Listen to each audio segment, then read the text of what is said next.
Well, hello everybody, and welcome to the 217th edition of the Boxing Asylum Nuthouse podcast, now officially Europe's number one listened to boxing podcast. I'm your host, Steve Wellings, and joining me this evening we have Donny Baseball, Andy Patterson, Kurt K9 Ward has returned to the airwaves by popular demand, and also we have a special guest, Rob Kelly, has jumped on for the early portion of the show. Right, I'm flicking through BoxRec here, guys, thinking about what we're going to start with. Obviously, I've got Lemieux against Stevens in the title, and that was probably the biggest fight. It's certainly the most enjoyable and most spectacular fight of the weekend anyway, from the Turning Stone Resort and Casino in Verona, New York. Donny, we're going to come to you first. Lemieux knocking out Stevens fairly brutally in the third round. We've had a couple of decent knockouts already, haven't we, at the beginning of the year? Mikey Garcia nearly taking Zlaticanon's head off. And as for this one, it was warming up nicely in the first couple of rounds, and then Donny Lemieux lands this absolute monster left hook and completely removes Stevens from his senses. As we were saying off air there, I hope Stevens has kept the login details for that GoFundMe page that he set up for Lemieux, because that was brutal. You need to pay for that stretcher, like, holy shit balls. Yeah, that was really something, wasn't it? I mean, it was funny because Kellerman kept on harping upon the fact that Lemieux looked like he was a little bit out of shape. He doesn't look as cut up enough or as much as he used to in previous fights, and he was speculating that maybe he wanted to start fast and get him out of there because he hadn't trained that hard or something. But anyways, whatever it was that put him on it in that third round, it seemed to turn the tide a little bit. Stevens seemed to be actually mounting a comeback, and after he had taken all that abuse in the first round, I mean, when the punch stats, I think that Lemieux had outlanded him in power punches 3-1 in the first round. And I was like, how much longer can Stevens take this? But then he was starting to come back, and I felt like he was winning the round until all of a sudden, out of nowhere, the trading of the two hooks, and they both landed, but Lemieux's landed with so much more force. He really turned his whole body into that punch, got so much out of it. And it landed right on the chin, and he was out before he hit the floor. That was clearly the knockout of the year. It's the leader in the clubhouse so far. Obviously, we still have quite a bit of 2017 to go, but boy, man, that was really something. And he was out for such an extended period of time. I was really worried. We've interviewed Curtis on this podcast before, and I've interviewed him again at another fight when he fought Tariana Johnson.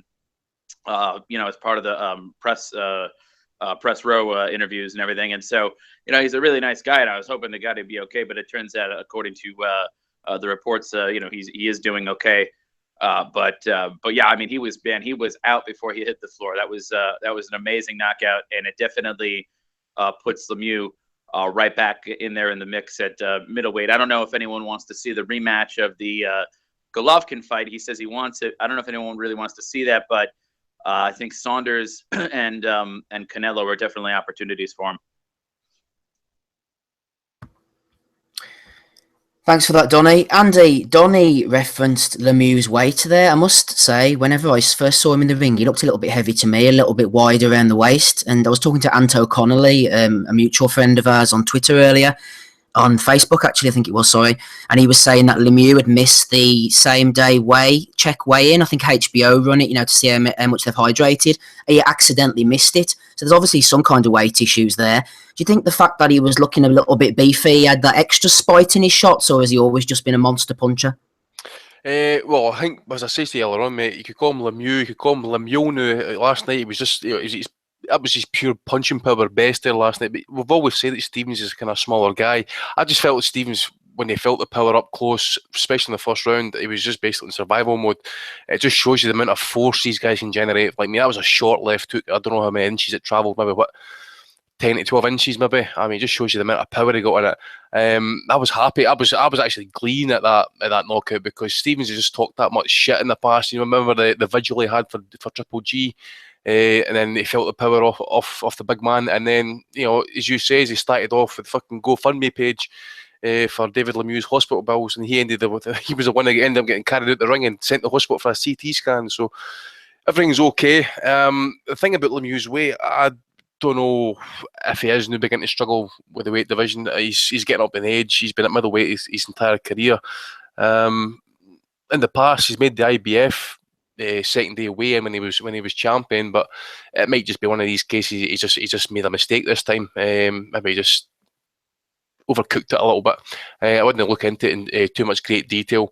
End of the day, we've seen Stevens go, was it 7 or 8 rounds with Golovkin.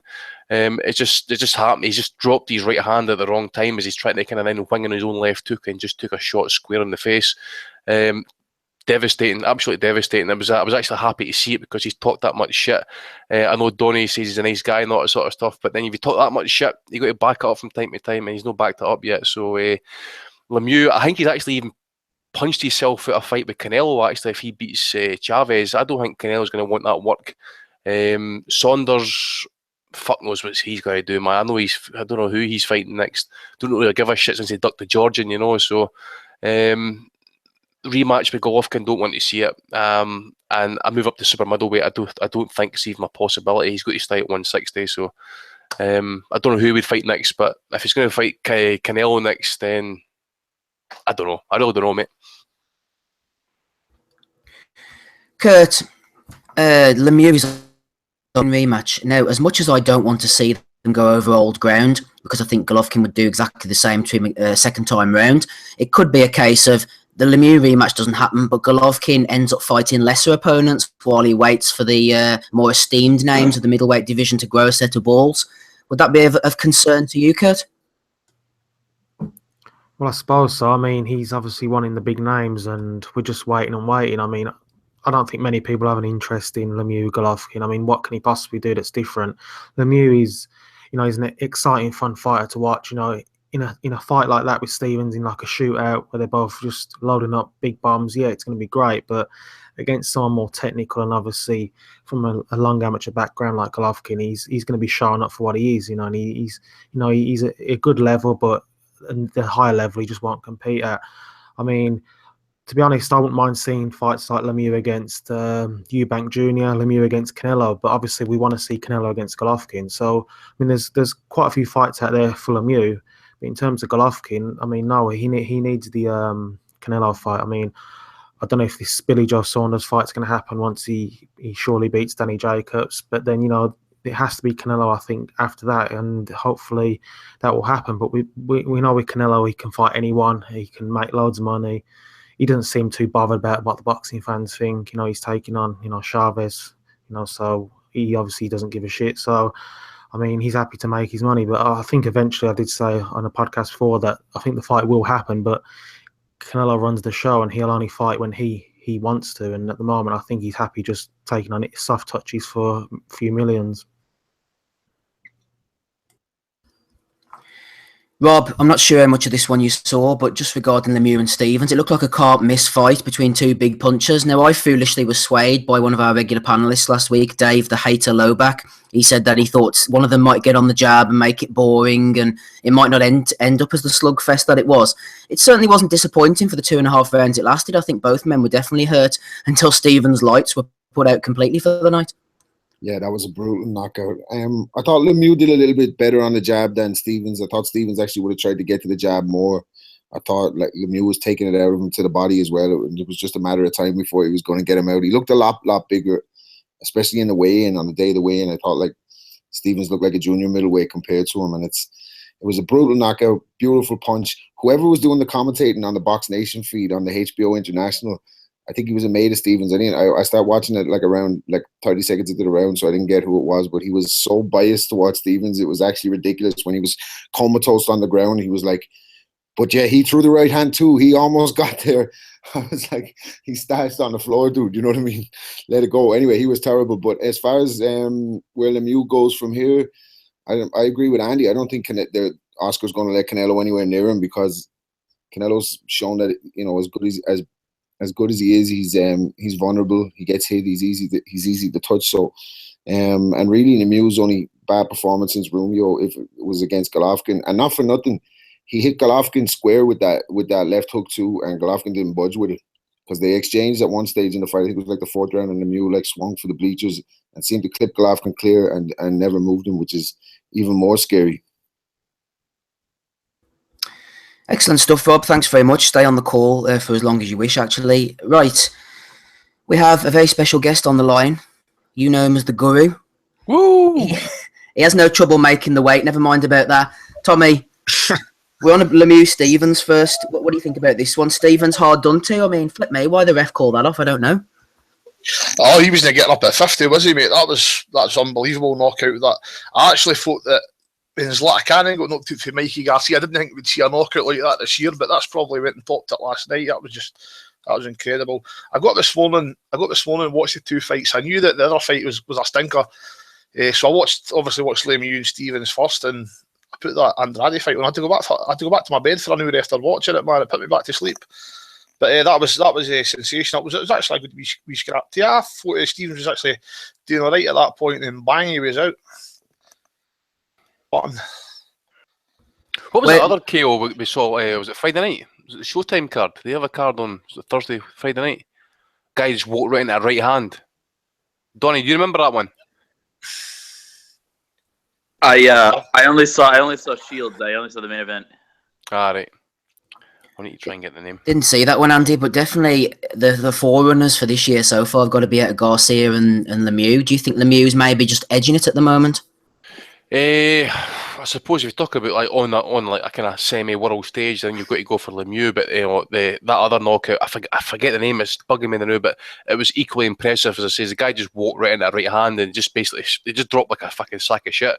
But I just think maybe for like the length of time that Stevens was out for and he got carried to hospital, was quite funny. So I think I've got to put that one above it for this weekend. Donnie, talk to me about this undercard. I don't know how much you saw on HBO. Often the case is we get to see more than you. With the Box Nation International feed, we had Yuriorkis Gamboa winning a decision against Rene Alvarado. We also saw Yves Ulysses Jr., I hope I'm pronouncing that right, defeating Zachary Ochoa. And then we saw a little bit of Diego De La Hoya as well against Roberto Puchetta. Anything out of that motley crew you want to speak about, Donnie? Well, yeah, actually, all we got in the U.S., we just get the two fights. We just got the main event and the Yuriorkis Gamboa fight. The Gamboa fight, I mean, he still looks to have all of his athletic abilities. He does do a lot of things that are unorthodox, always has. PEDs. PEDs. Well, I don't know. Those are so common these days that actually might be orthodox. But anyways, I mean, yeah, he still has all of his talents, but he just didn't seem to want to step on the gas and beat a guy that probably should, that he probably should be knocking out. I mean, nothing against his opponent. I mean, he was, he gave it his all. Even nicked a few rounds on my card midway through the contest. But Gamboa is a former gold medalist, and he has all that talent, and he does have the power. I mean, in my mind, if I was coming back off of a long layoff, I'd be trying to make a statement and put myself back, on the scene and say, hey, I'm back. And it didn't seem that he was intent on doing that last night. And when he was announced as the winner of the fight, nobody even cheered. They were all out like getting a beer or whatever and gearing up for the main event. There was a lot of booing. It was a low action affair, and I don't think it really had to, have to be. It didn't really have to be that way. But yeah, hopefully, I mean, he has had a bit of a long layoff. Maybe, I don't know, maybe that's a factor, give him the benefit of the doubt, but it would be nice to see him come back out and show the promise that we always thought he had maybe 6 years ago. I'm just looking at the box right there. He's 35 now, Gambo. I didn't think he was that old. Really? It's because anti-aging clinics, mate, in Florida. That's where I got busted there. Yeah. I think he's definitely on the slide. What weight was he fight? What weight was he at last night? Lightweight, 135. He can't fight at lightweight. He's got to go down in weight either. 130 is probably where he belongs. 130. Yeah, if he could get to 126, that'd be better. He was brilliant, didn't he?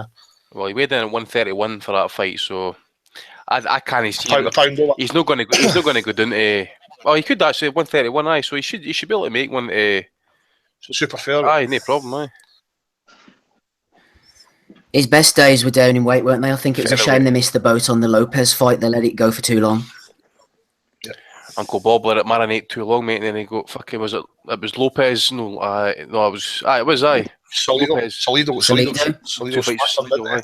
Say that though, Yeah. like, Lopez went life and death with that. Rogers Matagua a couple of fights Rogers beforehand. Matagua, That That's was right. Gamboa had smashed him as well, hadn't he?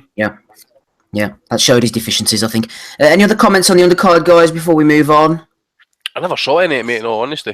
I see Diego De La Hoya's back when it was on the card again, got another wee win. Yeah, he was on in the background, Andy. I didn't see that much of it. Gamboa was pretty much just getting ready for work when he was fighting this morning. I know he got dropped in the 10th round. I can't remember if it was a flash knockdown or he was starting to gas a little bit by that point as well.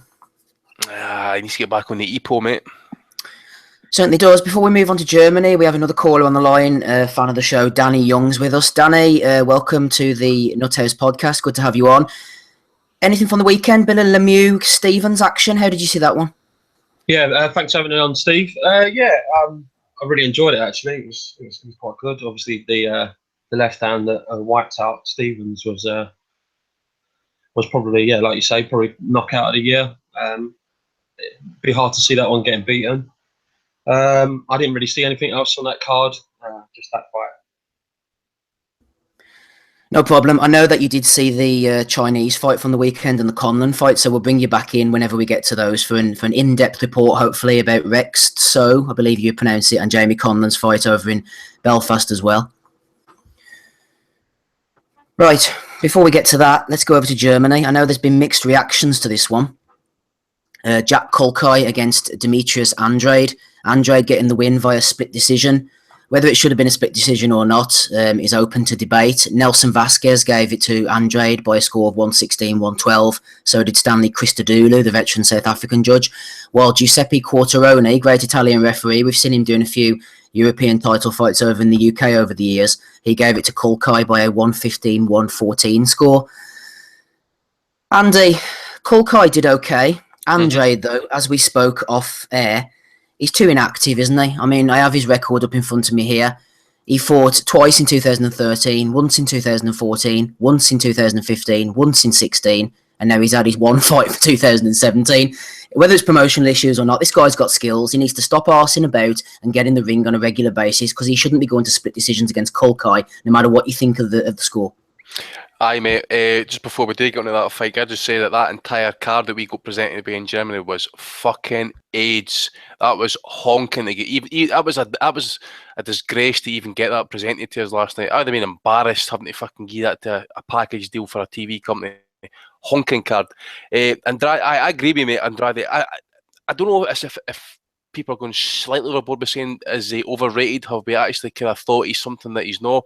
I think what you just said there is actually bang on. The fact is he's inactive is probably the fact is that's the reason why he didn't look great there last night. I mean, he's a probably a world level fight. He's no elite, but you know he's got there by talent alone. Now, that talent needs to be enhanced. Sometimes you have to work on it. The fact is he's inactive isn't helping him. I thought last night there was times he actually did pretty well at distance, but then he let Kulkai company him, and then when the fight kind of went in close, and that I thought he was getting tagged a little bit. He was obviously getting crowded up. He wasn't letting his arms get going and stuff. It's just obviously if you look at it, Kulkai should really be down in weight a wee bit actually. If you're being honest, considering if you look at the size of the size difference. But Andrade kind of just basically kind of kept his jab going. Kulkai tried to kind of vary it a little bit. He tried to box. He tried to fight. He then tried to kind of make it a brawl, kind of especially down the later half of the fight. I wasn't really scoring it, but I did think that Andrade kind of probably won it 8-4 maybe 7-5. But I can't see any rounds in there that I could actually give Kulkai that actually entire fight. Just to say, I think maybe the 10th, Andrade was kind of mere keeping his distance as such. Again, just using the jab, landing a wee bit more punches. One thing I did think that maybe Kulkai could have done really was just basically kind of push the stretch a little bit further. But I kind of did think the first couple of rounds, if you look at it, it was quite close. And I did tweet at the time that Kulkai potentially could have got those rounds in Germany. So it probably just transpires that he did, considering he got the nod in one of the scorecards. But I wasn't over enamoured with the performance as such. I say the card was absolutely putrid. The main event didn't make us wake up any further than that. So all round, I just think 154. I know it's like it's supposed to be this slicksters division, really, isn't it? It's meant to be all these great, technical fighters and that. And to be honest, the fights that I've seen at 154 over the course of the last 18 months, 2 years, have been pretty shit. Maybe it's I'm maybe not being much a purist as such, but I'm just not enjoying what I'm seeing for these guys. And I says Andrade needs to up his game a wee bit further, especially if he wants to get to where he's going to go. I mean, this is the guy that came out of whatever promotional problems he was having, demanding to fight Cotto at a 50-50 split. After that last night, actually, I don't think he's got the right to be demanding anything, especially if you've got to go to someone's backyard to fucking fight him. But as I says, mate, it was an okay fight, but nothing major. And as I says, maybe he's been slightly overhyped, but I just think that we've just seen a guy who's maybe hit his ceiling because he's in activity. Kurt, the thing is with Andrade, it frustrates me because they were talking about the fact that he struggles to make the weight and he's very tight because he's an absolute unit for light middleweight. But if he just hurried up and bloody well fought the fighters at light middleweight, he wouldn't have to go up to middleweight. If he had more than one fight a year, then we could see him fighting against your Trouts or your Charlos or your Laras or, all of these type of guys. Why can't he just get on and hurry up and fight these and then move up to middleweight? I mean, I just want to see the guys active. Andrade's a good fighter, a lot of skills, has a good case to be the number one at light middle if he actually got in there and fought these guys. Why do we have to see this shit all the time?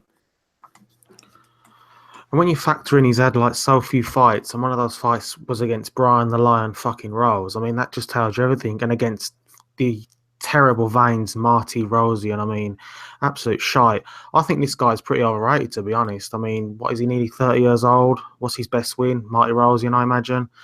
I mean, I'm yet to see what all the fuss is about. He's one of these guys that I think, if you go by the eye test, as some boxing fans do, it doesn't matter if they're fighting 40 fucking dummies. If they look good, if they're slick and they're American and they, can jab and, do the basics, they're slick, they don't get hit back because mostly they're fighting trash, they're overrated. I mean, who's he for? If you compare his record to the Charlo brother, I don't know which one it is, the guy who destroyed Julian Williams, I mean, he's got Bundridge on there, he's got Trout on there, he's got Williams, which, he was the underdog in. I mean, look, compare the records. I mean, Lara's well ahead of him as well. I mean, this guy needs to fight one of those guys or someone like that to let's see what he's got. I mean, I haven't saw this fight. I'm not bothered with the fight. I think it's absolute shite. I've said it before, the 154 division, they're all the same type of fighters, although the Charlo I just mentioned, was really impressive in his last fight, and I'll be looking out for his next fight. But yeah, and Andrade just needs to get in a fight with one of these top guys, and it might be an absolute tippy-tappy jab fest shite. But if he can beat a Lara or beat one of those Charlo brothers, then fair enough. But at the moment, I just don't care about him, and I just don't care about if he fights again or if he fights another 4 years. I think he's fighting Lara next, isn't he? Champion, Super Champion, isn't he? They're talking about it, Tommy, but whether it'll come off or not, I mean, when will it happen? 2018? I heard Andy Scott try to kind of explain that WBA nonsense again there last. I mean, I'm going to pick them up for the Bellue of the Week, which I'll mention later on, but it just shows you, I think he says like Lara got upgraded to Super Champion. I think Kulkai was interim champion, and then they somehow upgraded him to fucking regular champ. It's a lot of fucking nonsense, man. He's not a world champion, put it that way. Well, to be fair, also, why are they down talking the WBA though, Andy? They won't be down talking it whenever like a Smigger or somebody fights for it. It'll be the best title ever. When Cleverly's defending his, I'm going to get in trouble now for my anti-Welsh sentiment. No offense, Welsh listeners, but seriously though, Andy, it can't have it both ways. Is Sky going to shit on the WBA or not? I know what you mean, mate. I mean, it's agenda driven. Everybody knows this. If it's a Sky fighter, if it's a matchroom fighter, if it's Smigger Smith, they get the full carte blanche treatment. They get the respect. It's a WBA world champion. Scott Quigg. Everybody was kind of saying about Scott Quigg, and then again when people were actually shitting on Quigg for not being a world champion, and when Frampton beats him, do you give Frampton shit for fucking parading a belt that even he said wasn't a world title? So depends. It depends which side of the fence you're on as well, and what agenda you've got as well at the same time. No agendas on here, Donny, anyway, but Kurt did raise an interesting point, actually, and our friend Chris Walks over at Official Walks on Twitter is asking you this question. Is there a chance that the boxing public may have just overrated Demetrius Andrade? Well, no, I mean, every time he comes out, I mean, he does look pretty good about it. Like I said, I didn't see last night, so maybe not, but I mean, yeah, and when Kurt was rattling through his wins there, he forgot the Willie Nelson win. He knocked him out and looked excellent in that fight. That was last year. No, I mean, I actually seen Demetrius Andrade when he was coming up because he's from my area of the United States. And that's where I went to college. So I saw him when he was, training for the Olympics and then shortly thereafter, after he made his professional debut. Good fighter, and he does have the talent. And I think he just is like in really badly in want of an opportunity and just doesn't seem to have those connections to kind of put it all together. And just continues to play the waiting game. But, Gennady Golovkin came over to the United States when he was about 30 years old. And, so the fact that he's pushing 30 doesn't mean that, he's got no chance. I mean, really what I think he should have done a while ago, though, is maybe just move up to middleweight where there isn't any dominant promoter. There isn't any dominant, and like people were basically, working with each other to make fights, and Golovkin's people were paying a lot of money to get other guys in the ring with him. I think if he had built up a little bit more credibility at middleweight, he may have been able to force that fight. And that's a fight I think that would actually give Golovkin a lot of problems because of the reach and the speed and the height. And he does have some power about him too. So I think he may be campaigning at the wrong weight class. 160 might be where he could have more of a future. I think as we said there, he's had 6 fights in 7 years. He's 29 years old. The time's now. He's got to get the fucking move on. I mean, if you look at the WBA rankings for like 150, say he doesn't fight Lara. I mean, those list of opponents that he could fight are absolute shit. There's really no fight there that he can actually get a decent payday. There's some part-time fighters that I know of. As you say, if he's going to move up to middleweight, which to be honest, it's getting laid waste at the minute as well. I mean, 154, in my opinion, has got some good fighters, but fight-wise, it is absolutely deplorable sometimes to watch. And think about it as well, he had problems with Kulkai there last night, and Kulkai got shat on for losing. Who's it he lost to again? Is it Parata for Argentina? And he won the rematch. He lost the first fight and then won the rematch, both of which I think were split decisions or whatever. And then he's kind of basically, he's struggling as such with a guy. And a guy who's physically is way smaller than him. So if this dominant champion, you really think you would expect him to step up and basically be the goods. But again, maybe as I say, the inactivity and the fact that he's maybe not as good as what we thought. I'm not really interested in seeing that Lara fight. I think he should move up to 160 right now. I think the weight's affecting him. He's 6'1", 6'2", isn't he? Move up to 160 and take a fresh run for there. That one is the 154 division is terrible. He's getting into class. I watched Austin Trout 2 years ago, and I vowed I'd never watch him again, and I haven't. Andrade's getting to that stage as well. I'll just not watch him if this shit keeps going. But Charlo was good though.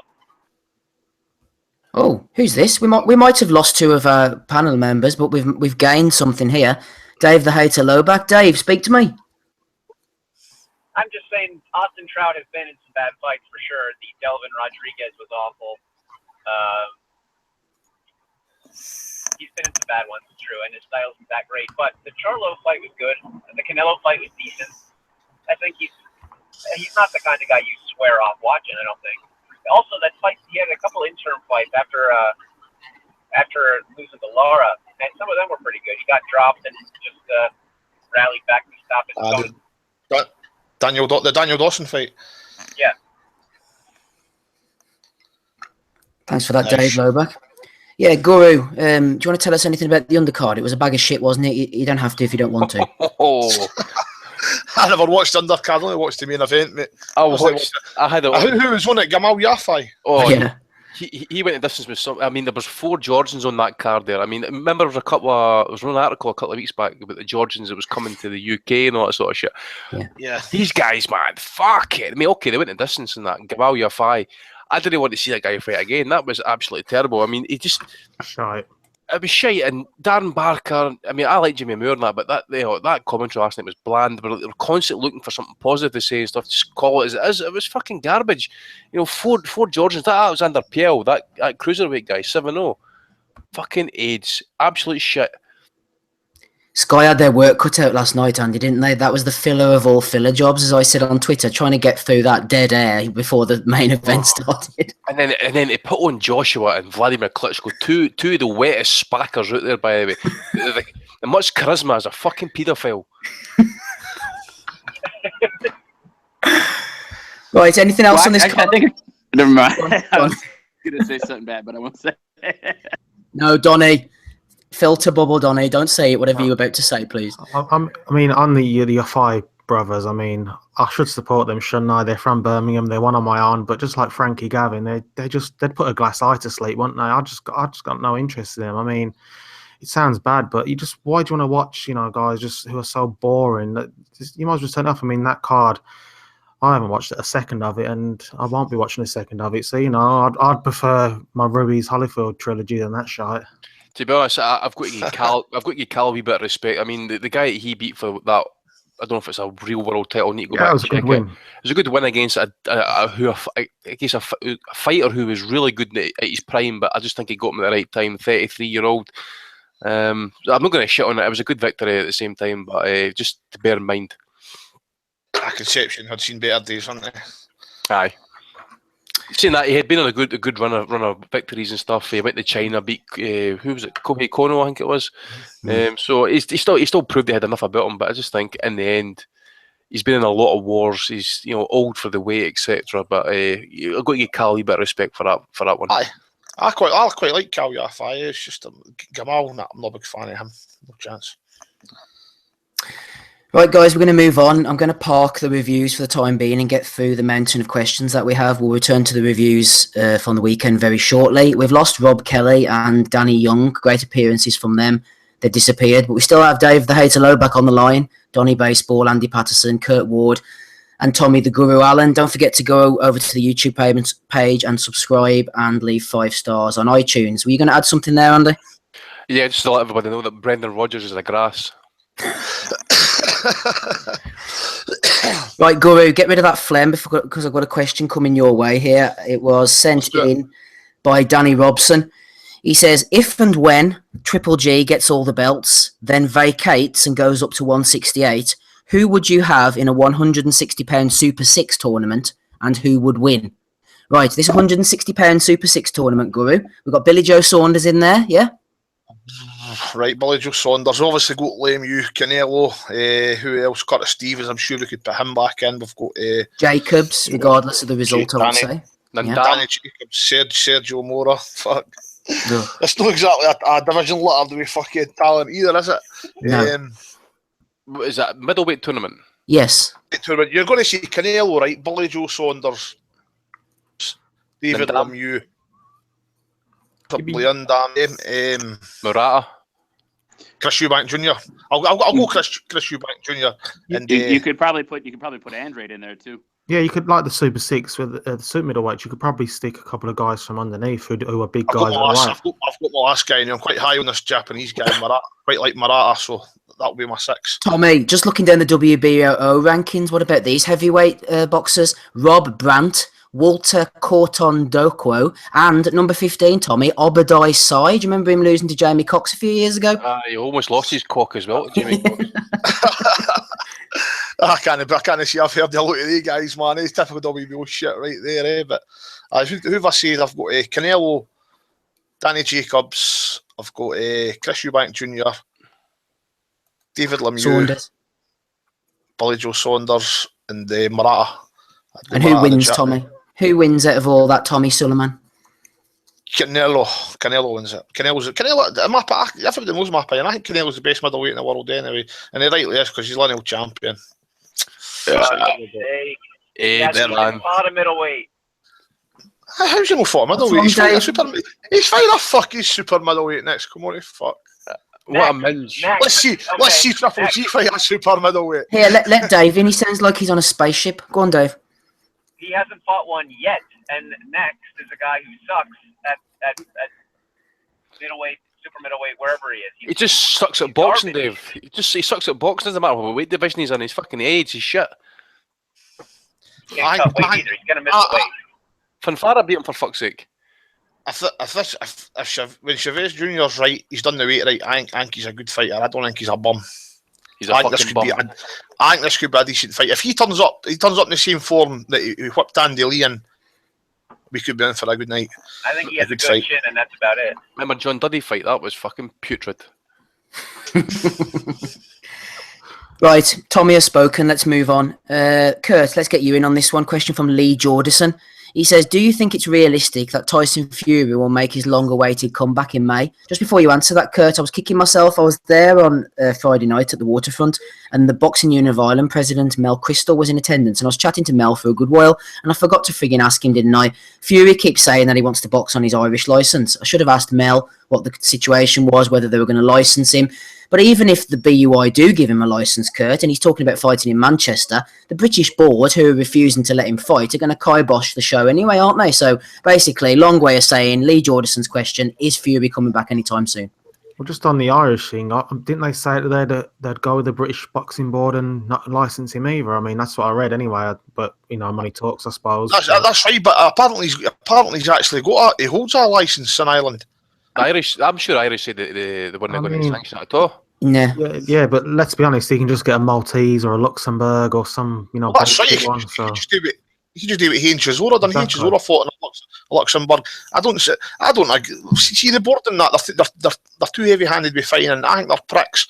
The guys want to fight. He's had problems in that. If it's proven that he's cheated with steroids, forget the coke and that. That's bullshit. If it's proven, then fair play, take his license away. But he's not suspended in that right now, so let the guy fight. That's just my opinion on it. It's like he's not heavyweight champion. Yeah, I mean, if he's proven that he's cheated, he's Angelo, and he's been out for how long anyway? So I mean, in boxing, they're never going to be banned for a certain amount of time. So he's going to be fine to come back. But I mean, what shape is he in? I mean, the last time I saw him, he was in round shape. I mean, he looked like Tony Soprano, but fatter.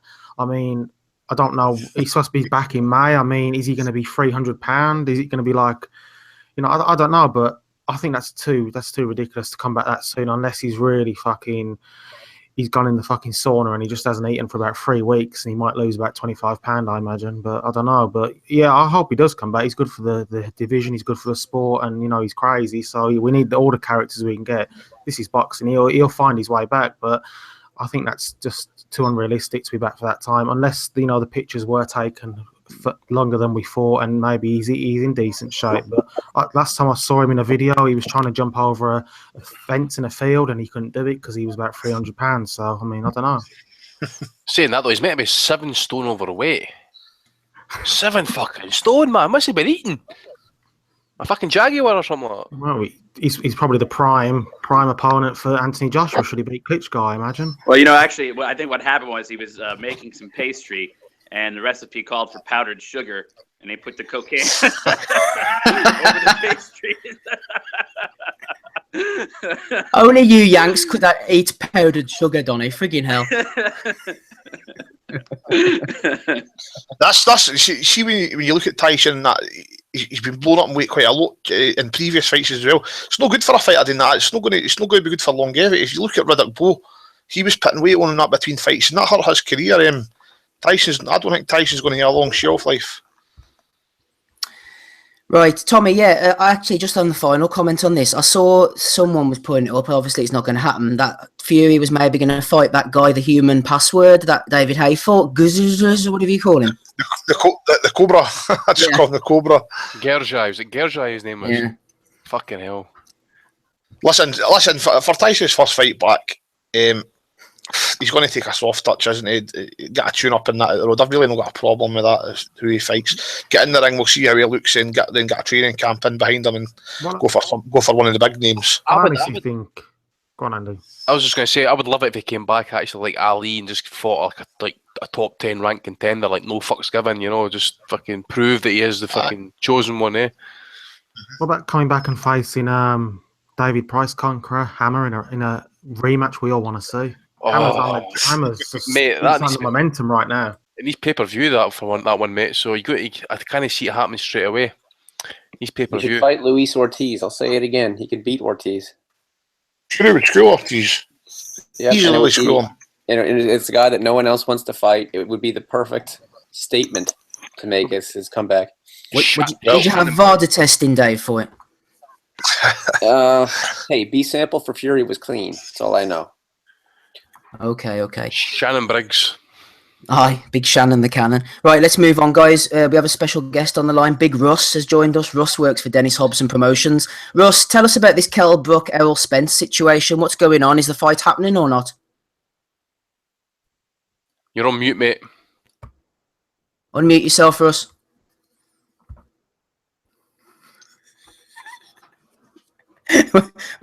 we had Big Russ I on. agree with every word. He couldn't unmute himself. He's trying furiously here.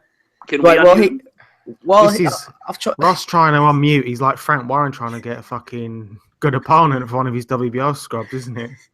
It won't let me unmute you, Ross, so you'll have to do it yourself. I'll move on in the meantime. Try and find them. If anything can happen. Yeah, this is live radio, man. It's a car crash here.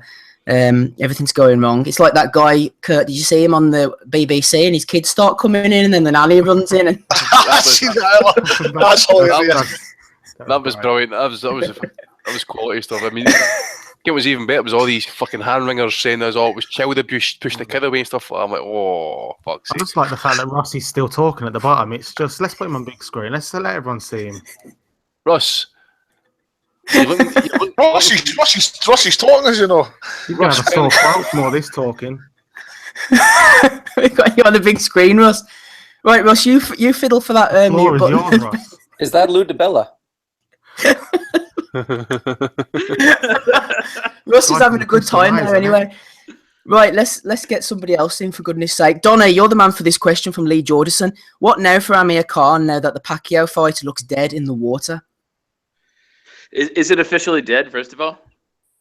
I think so, yeah. Then I guess maybe see if Kell Brook wins. He had that opportunity. What do you mean he had the opportunity? He had the opportunity to fight Kell Brook, and he fucking turned around and didn't want it. Well, it's we don't know what happened there, but he offered the 70-30 and Brook said no. So, I mean, you could say he tried to price himself out or whatever. But anyways, the point is that I just don't see any other huge fight. Well, I mean, it would have been one thing if Garcia had beat Thurman.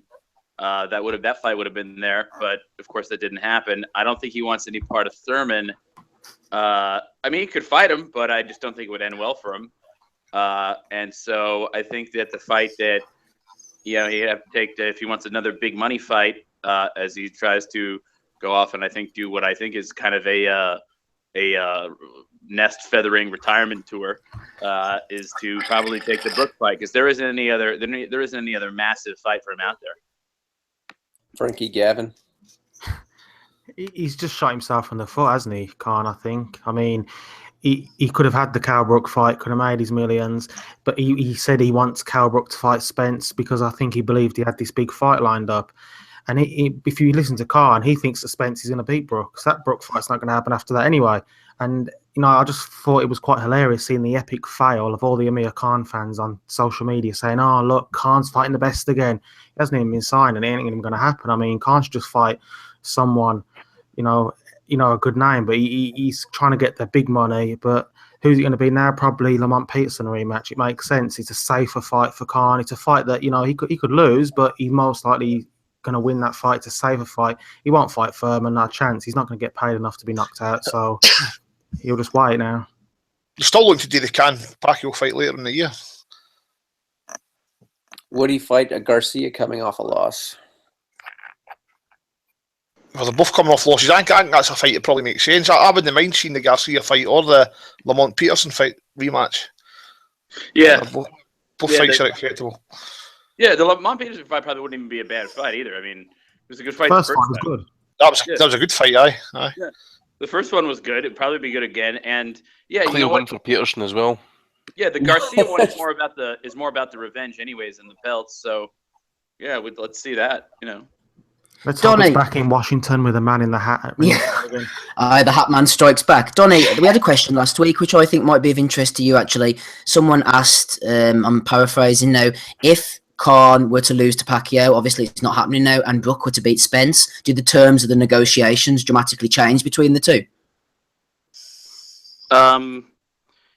Yeah, it would definitely help Kell's side more.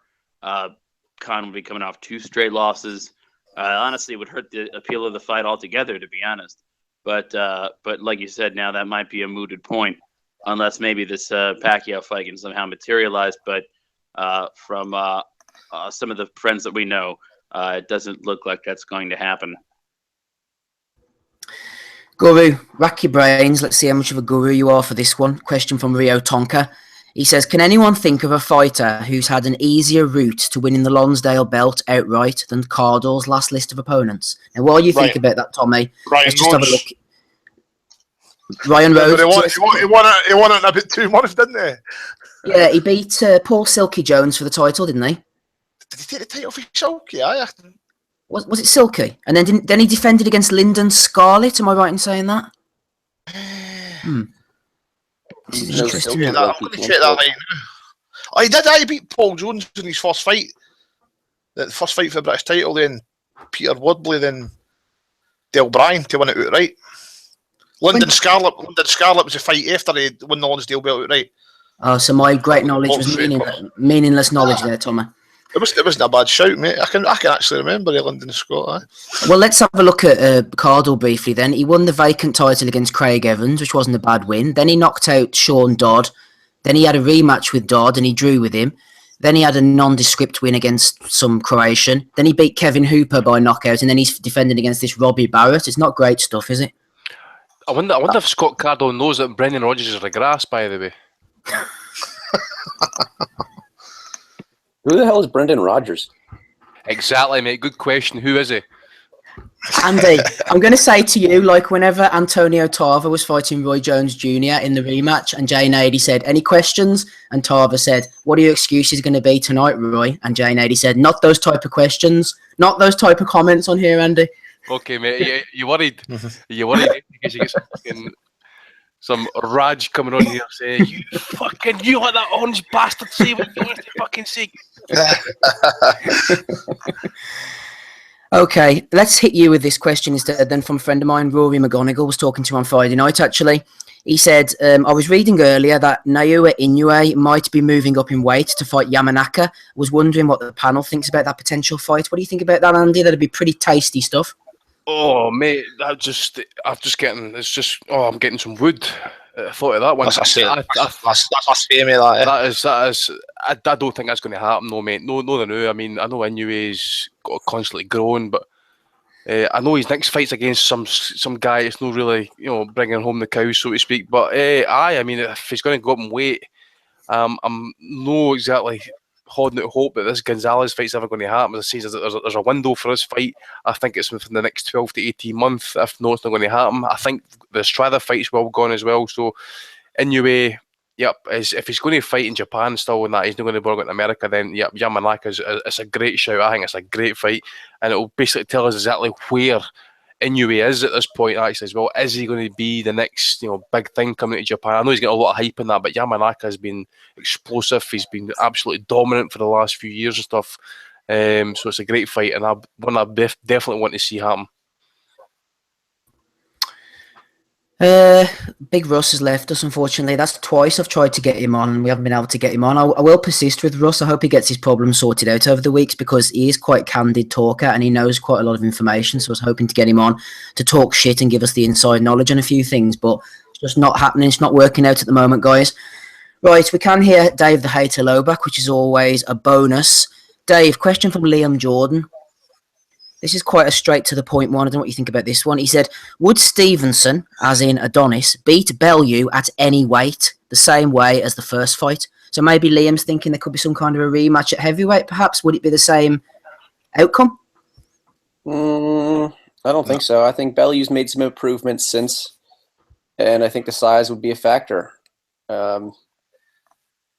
I wouldn't mind seeing that, actually. Like, first, I would love to see Stevenson get dethroned at light heavyweight, and then the child molester could move up, and in one last desperate attempt to impress his fans, he could just get put into a coma at heavyweight.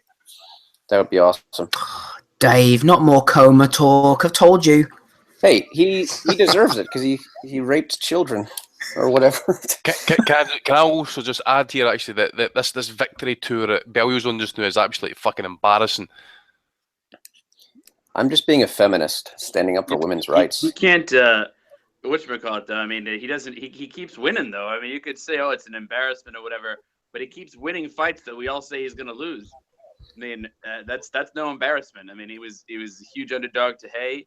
He beat him. He was a underdog to Makubu. He beat him. He was. I mean, all he does is win.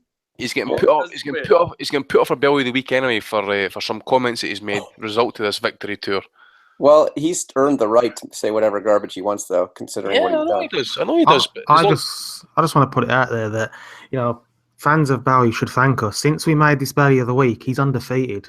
It's us that's inspired Tony Bellue, the bomber. We've took Tony at the next level. We've been asked if maybe we should change it. And the thing is, beforehand we had Dave Caldwell on the show before the Cleverly rematch actually, and even off air we spoke to Dave. Here's what you need to do with Tony. This is the best strategy, and you're saying that these guys have basically become brothers. We're expecting a thank you card at some point as well, saying, "Listen, guys, that tactical advice you gave us back a few years back has been tremendous. Look at us now." We're also responsible for Enzo's win over Roy Jones because we had him on before that, and we're also responsible for Tyson Fury being the heavyweight champion when we talked to Peter. Dave, decline and illness is responsible for Enzo's win over Roy Jones, I think. Oh, you don't want to claim credit? We'll give you the credit, Dave. You're the main man. You said something like, just use the right hand, mate, or something. What was that? What was that? Who did they say? Just use the right hand, mate. Or use the right hand, mate. Use the right hand, mate. That's a fucking hybrid Scouser accent, man. Fuck me. Who did I say? I'm from Glasgow, son. Just remember, I do, you watch.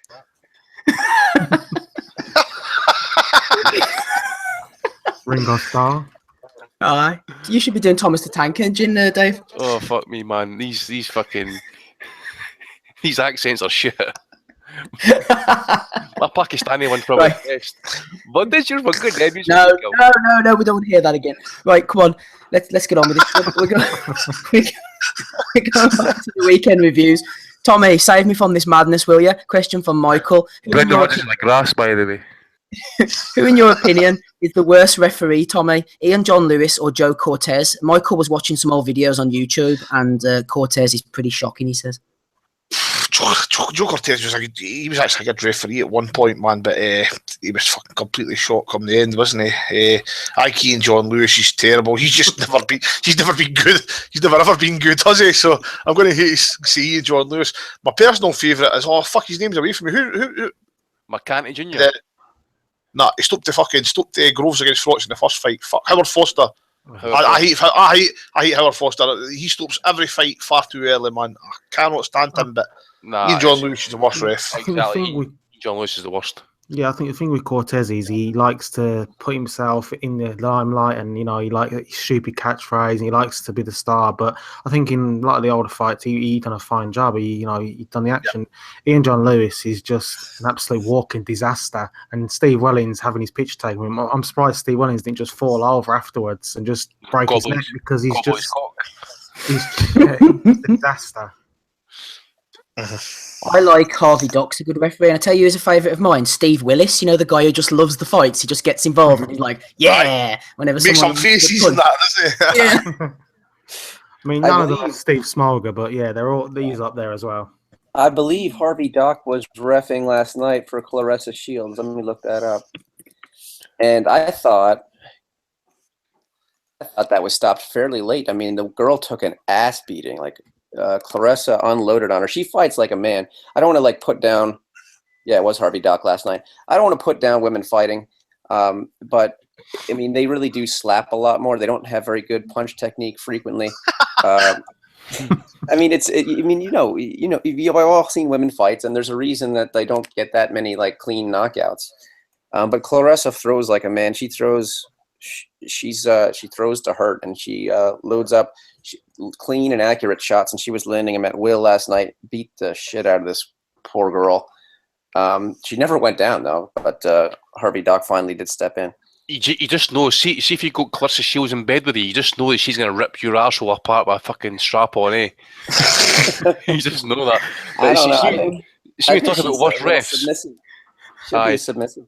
See me talking about worst refs. See that Marlon Wright did the booty against Andrade fight. Andrade.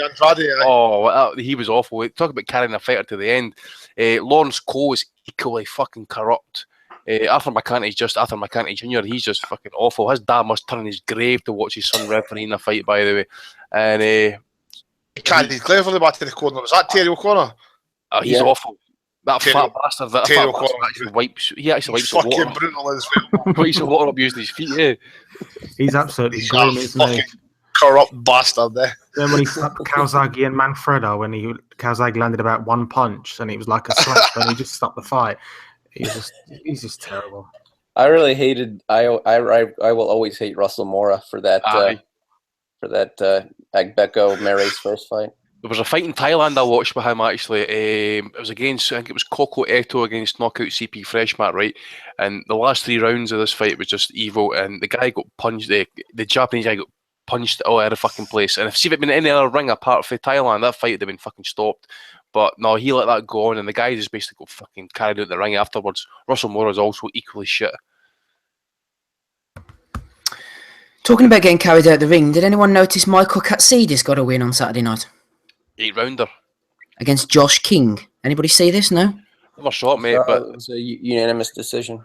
It just shows you how short he is, because Ricky Burns actually iced that guy in a world title fight. Or did he? I know he knocked him out anyway, or stopped him. Ricky Burns. Pure fucking bred brilliant, by the way. He's in trouble. What's he doing, by the way? Who, Ricky Burns is fighting. He's got a fight against Julius Ndongo in the unification. Yeah. He's about to get iced himself. Yeah, when is that, Dom? April. Yeah. Late April, I think. You've seen him at all around? No, I've not seen him at all. He's doing in England now, training.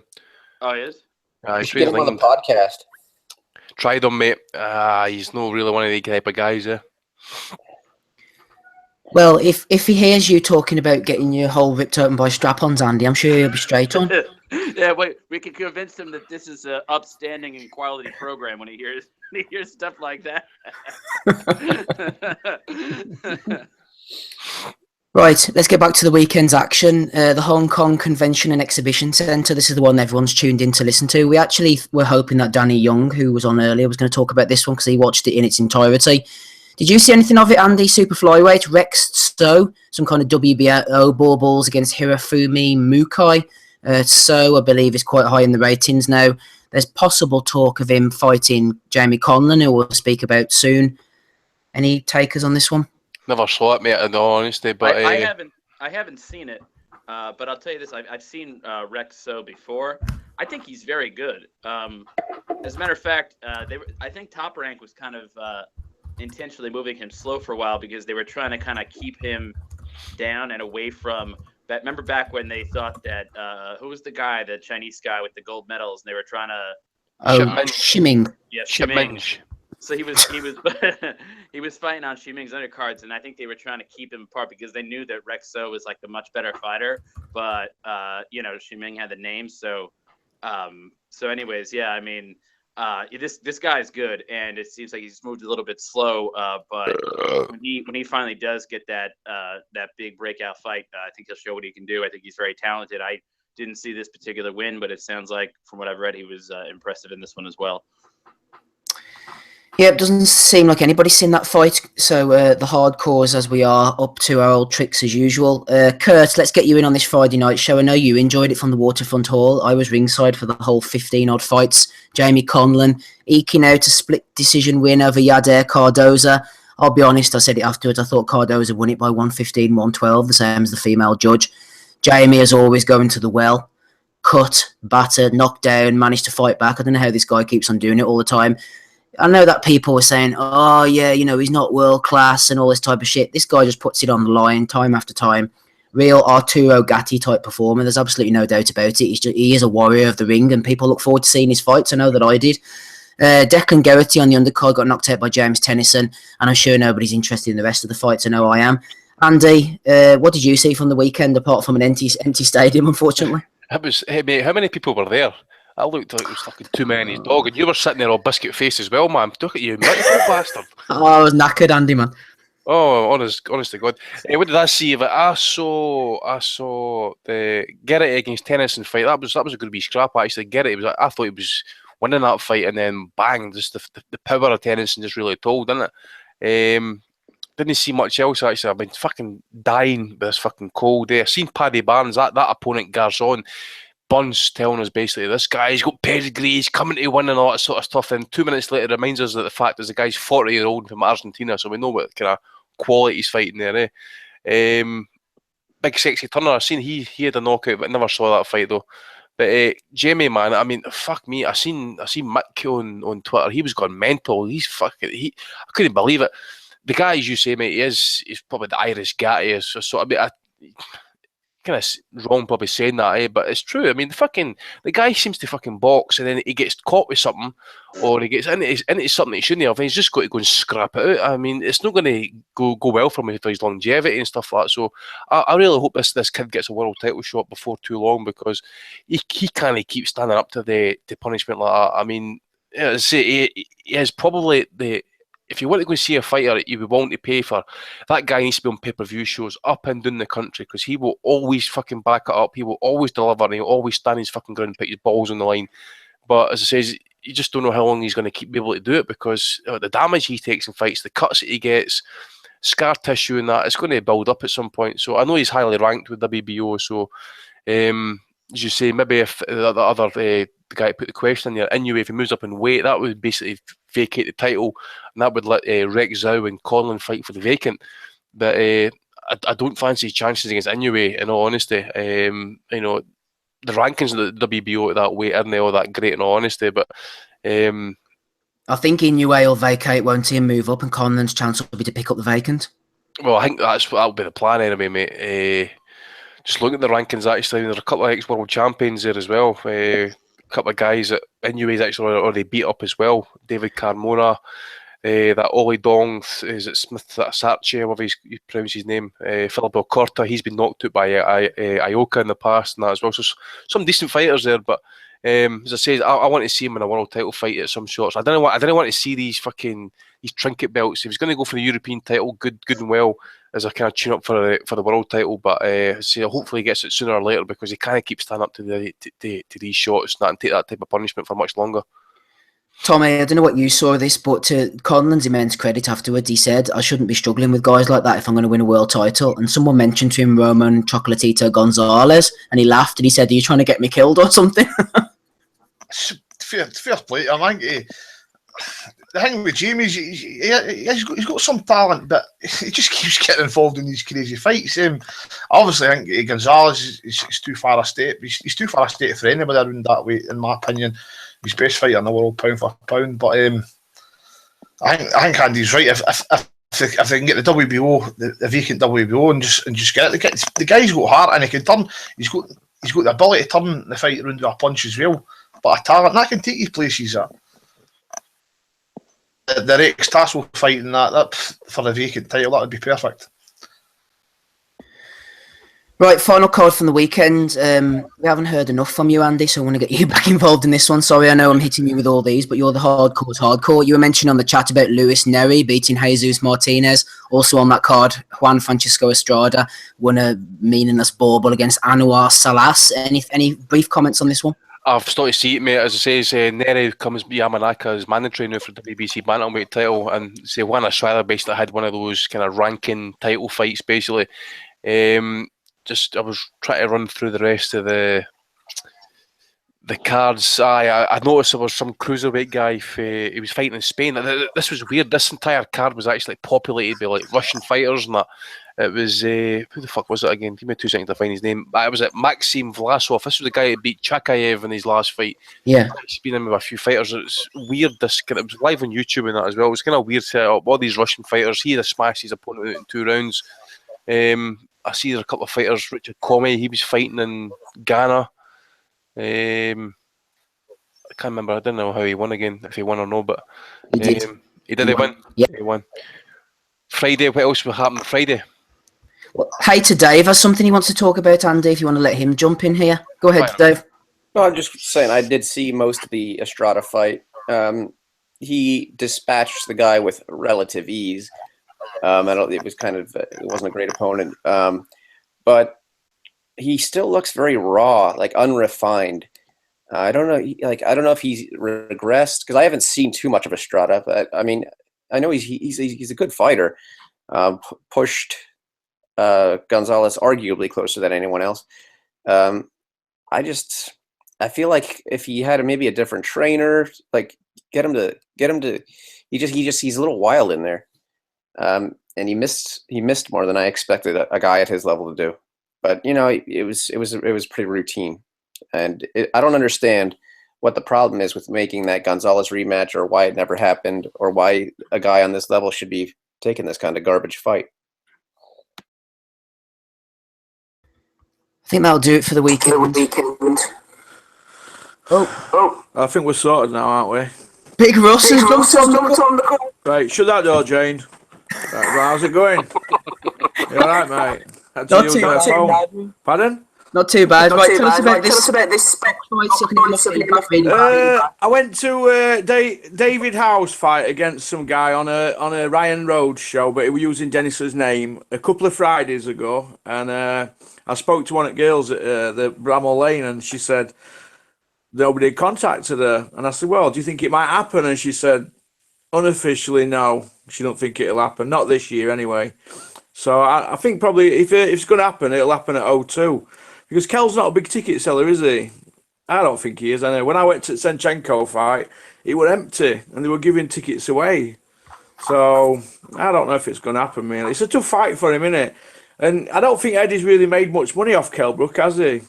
And they're not going to lose a pay-per-view show for him, are they? Really, unless they can stack the card. But who wants to come to Sheffield? Who's they going to put on? Big Twinny Gav, Dave Allen. Who else? Who's they going to put on? There isn't anybody is around in the area. So that's my. Oh, Ross, listen. I think you might have YouTube on in the background, do you? If you have the link going live, turn the YouTube link off live because that's why I'm getting a bit of feedback. And then unmute yourself there. I think we lost him altogether. No, he's still there. He's muted. Muted himself. You muted yourself again, Russ. You're on YouTube in the background, you see, and that's why we were hearing you. The feedback was coming back again. Turn YouTube off, come off the call, and jump back on again, okay? Maybe he just unplugged his mic.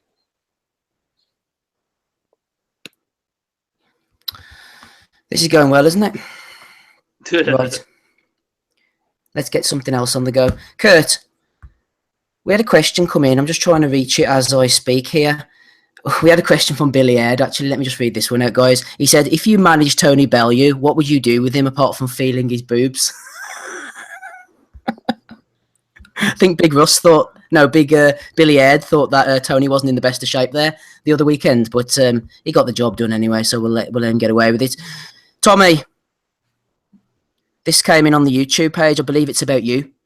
It says, the Scottish guy on these podcasts is embarrassing to all us Scots. He talks utter mince, swears like a Ned, and I can only imagine the Needle and Tennant's lager can heaven he lives in. Does he support Hibernian FC by any chance? Who the fuck said that? I don't know. It was probably aimed at me because Tommy's not been on the show for like fucking 3 weeks. Fandy, but I wasn't going to say anything there, mate. I was going to say, step up, man, fucking tell the truth. Whoever you are, you're a fucking cunt anyway. Aye, well, put it this way, I am not a HIV fan anyway. I hate them. They are, well, I hate your manager as well. He's a complete prick. I don't drink Tennant's lager because it's chemical induced piss. I drink Tennant's special ale. I like a wee bit of whiskey now and again. I'm not a Ned. Maybe sound like one sometimes, but I don't give a fuck. As Tommy says, he's probably just a prick anyway, so. Get to fuck, mate. That was the Aussie man. Right, Kurt, let's have a bit of history talk from you. You came on especially for this one from BoxRec on Twitter. He said, any chance of a history of the asylum feature on the pod? I'm interested in how it all started. Now, I wasn't around from the beginning. I know Andy was the guru. In fact, everybody on the call apart from me. So if Kurt, do you want to take this up or anybody else, how the podcast got started? I said, should we do a podcast? Andy said, yeah, podcast done. Pretty much. And here we are, 3-4 years later, to the millions of our fans every Sunday without fail. And we were told it wouldn't last 3 weeks. Yep, and then look how many other podcasts we've actually encouraged to start off behind us. You know, we've trendsetters, man, aren't we? We brought them in, we milked them with human kindness, and they then decided to grow up. They feathered the nest. They went away and started off their own shows, and they still continue to struggle and be in their shadow and that because we are the number one podcast, and it's a fact. Simple as that. Aye. Simple as that. Who decided that Matty would host? Matty. Probably Matty. Is that better, mate? Right, let's try. I really do apologise for this. We're not all thick in South Yorkshire, you know. Right, speak to me, Russ. Wait. I don't think it'll happen. Can I just say hello to Andy Patterson and hey to Dave Lowback? Yo. No. Nice to meet you. Nice to meet you, mate. All right. Good lad, you lad. Proper hardcore. I like that. No, I don't think it's going to happen, Kel and him. It just seems to be dragging out. That's my opinion. It's usually what you have to understand with Eddie Hearn, in my opinion, is he's very sharp, and as soon as the fight's announced, he's all over it. Now, he's put Kell Brook on front page of Boxing News and doing all the media interviews, but yet they're not moving forward with fight, are they? And it's been like 3.5 weeks now, hasn't it? So that's what I think anyway. He's dragging out. What about Carl Pacquiao? What happened there? Oh, fucking hell. What's happened there? Dennis, they went to Vegas, didn't they? Asif and Dennis. No, they went to meet Eddie Hearn, which were a bit frosty because Dennis has not spoke to him since Jamie McDonnell left. So they went to meet Eddie at Anthony Joshua's gym opening in London. Asif and Dennis went down, and it was just after Dennis's dad died a couple of days after, and I don't think Dennis could have done. He could have done with art chasing about and that, but he went down with Asif. Coogan were there. They did an interview on IFL, and they then went to LA and Vegas to meet Bob Adams' lot. And they were going to sort it out apparently, but I think too many people got involved. I'm not going to go into detail. And Dennis walked away, and he's in Miami now. And Asif's obviously still with Amir trying to do something, but I don't know what. I don't know what's. Dennis has walked away from it, so I don't know. Tyson Fury? Tyson Fury. I don't know. I hope he comes back. I think he's best heavyweight out there if he's fit, but it must take its toll taking weight off all the time. I think technically it's probably the best one out there, isn't he? Heavyweight. But the longer you're out the ring, the more you can't sharpen your tools, can you? I suppose your lads don't know all that. If you're, Andrade. look at David Day. He looked awful, didn't he? That first couple of rounds. You know what I mean? So, I don't know. AJ Klitschko. I think that's a good fight. I think what's Klitschko got left? What AJ? He's not been in. He's not fought no one, has he? Yet. He's not beat a top 15 box rec, has he? Eric Molina, 16, wasn't he? Is that it? Is that what we're all getting carried away with it, like we did David Price, aren't we? Whether he beats Vladimir or not, there's going to be a question mark over him if he does. So the kid's in a no-win situation, isn't it? If he loses, they'll say he were fake anyway. But will he be bothered with 35 million in bank after he's fought him? He's not going to be bothered, and he's laughing all the way back to Watford, isn't he? I think Vladimir's coming back for a payday, but if he gets his head down, like after he got knocked out by the... You remember that guy who got shot dead in McDonald's? What was his name now? The big southpaw who beat Vladimir. Sanders. That's it, yeah. When he knocked him out, he came back like a steam train after that, didn't he? But whether he's going to do that, I don't know. He's 41, isn't he? He'd be in his 18th month out at ring. I think it'd be a lot to ask, but he's probably a better fighter than Joshua, but has he got the heart for it anymore? Tough fight, but I'd like to think that he bashes him up. puts him in his place, and then goes and fights Tyson. Because that's what should happen, really.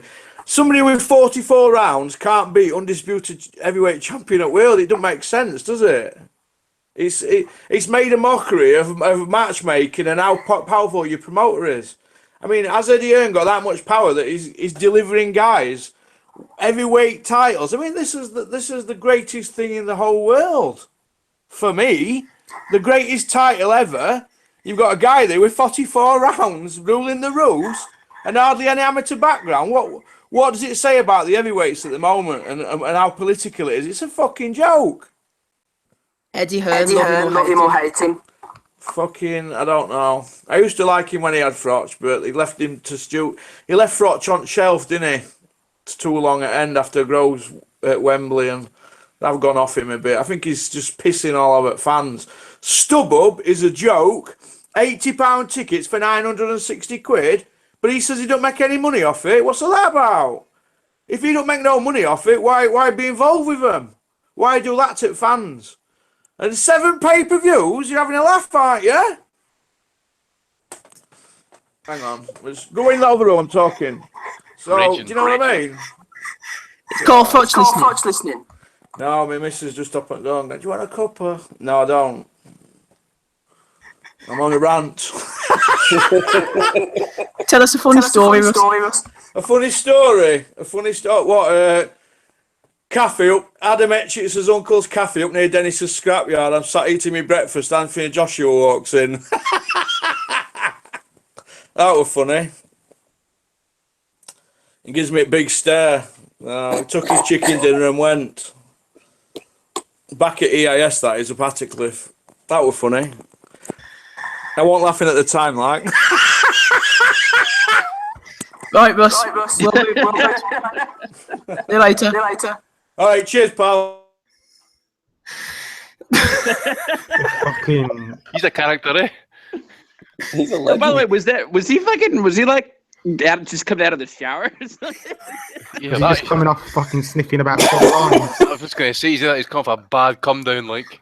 I'm gutted about the sound because he's good value. You see if you can get him talking shit. Like, I know he's libelous and everything, but he's funny. I just think, he's funny when he talks, and even when muted, you can just watch him. He's great. If he wore headphones, I think that echo problem would not happen. I mean, his face had the typical madness look, wasn't it? He gave me and Hater Dave some love there, so there we go. Right, Guru, let's get you back in here. We've got the Bellue of the Week coming up later. We've got Dave, Donny, Andy, Kurt, Tommy and me all on the line. And the previews for next week, obviously, Triple G is fighting Danny Jacobs, so that should be a good one. Coming up to 9:30, we're doing fine for time, about an hour and a half or so into the show. Right, Guru, tell us about this one. Is Tony Bellew the second best active heavyweight in the world, says Joey? Considering the best wins of AJ, i.e. Martin, Parker against Ruiz, and Wilder against Stavern, please, says Joey, just look at the name only. I don't think he is, but on paper, the best he has beaten is better than any of the champions. That's just a joke, man. Come on. He beat a David Hay who snapped his Achilles in the 6th round. David Hay was schooling him. Tony was tired. Come on. They should actually erase that with the record books, man. I'm fucking livid about this fight. Tony just needs to get in the ring and give David Hay a rematch. That's simple as that. Fucking bullshit. Donny, question from Tom Craze. He actually put out a poll on his Twitter and we've picked this one up. Paul tagged me in and said this is a good question for the pod, and he's right, it is. So Tom Craze, Donny says, crystal ball time. Of the following fighters, who in 10 years' time will have had the best pro career to date? And the 4-person list is Gervonta Davis, Michael Conlan, O'Hara Davis, or Shakur Stevenson. What do you reckon, Donald? That's a good question. Boy. Well, can I take one off that list? Gervonta Davis. I think that even as a good fighter, like I think that kid's going to end up having problems in the years to come, especially where he comes from. Why is that? Well, he's from Baltimore and all that sort of stuff. I think where he comes from, like, all his homeboys and that kind of like lean on him for like cash and all that sort of shit and that. He's going to end up fucked out with a hand out. So he could be another Adrian Broner? Possibly. A lot of guys who come from that background don't know how to handle money. It's the same old story. Most fighters come from pretty bad areas, Andy. I don't think that's anything new. But anyways, yeah. Well, I mean, Davis is further along than a lot of those other guys, like Conlan and Stevenson. Stevenson obviously hasn't turned pro yet. Conlan, on Friday we'll see his debut. It's kind of really so early to tell. I mean, I don't follow enough of the amateur scene really to give an intelligent opinion on that. I think I'll just defer to someone else on this one. It's hard to say really because you've got Stevenson and Michael. They're obviously really, really talented fighters, but I've not fought in the pros yet. You can't really say until they fought in the pros how far they're going to go. Gervonta Davis looks a real talent. I think that win against Pedraza that's a really good win. Pedraza's a good fighter. I can see him going places. That kid, obviously, if he can keep it up and that. Conlan, who's the fourth name? Conlan, Stevenson. Who else? O'Hara Davis. Oh, it'll be 10 years before he fights anyone. Exactly. I told him. I tweeted at him that exact same thing during the week actually. I agree with Tommy as well. I mean, Stevenson, I've only seen him fight twice, and it was in the amateurs. Conlan, we know what he's all about. His pedigree second to none in the amateurs. But you've heard him talk on this show and that as well. As he's going to be getting stepped up gradually. I think it's going to be like 2019. I think they said before he get a world title fight. So I don't know, but at the minute I'm going to have to say I'm going to go for. So what was the end of the question? Who's going to have the better career in 10 years' time? Yeah. Well, I think Davis will end up shot in the street somewhere. Stevenson, as I said, I don't know. Conlan possibly, and I forgot the fourth name again. O'Hara Davis. O'Hara Davis, he's shit.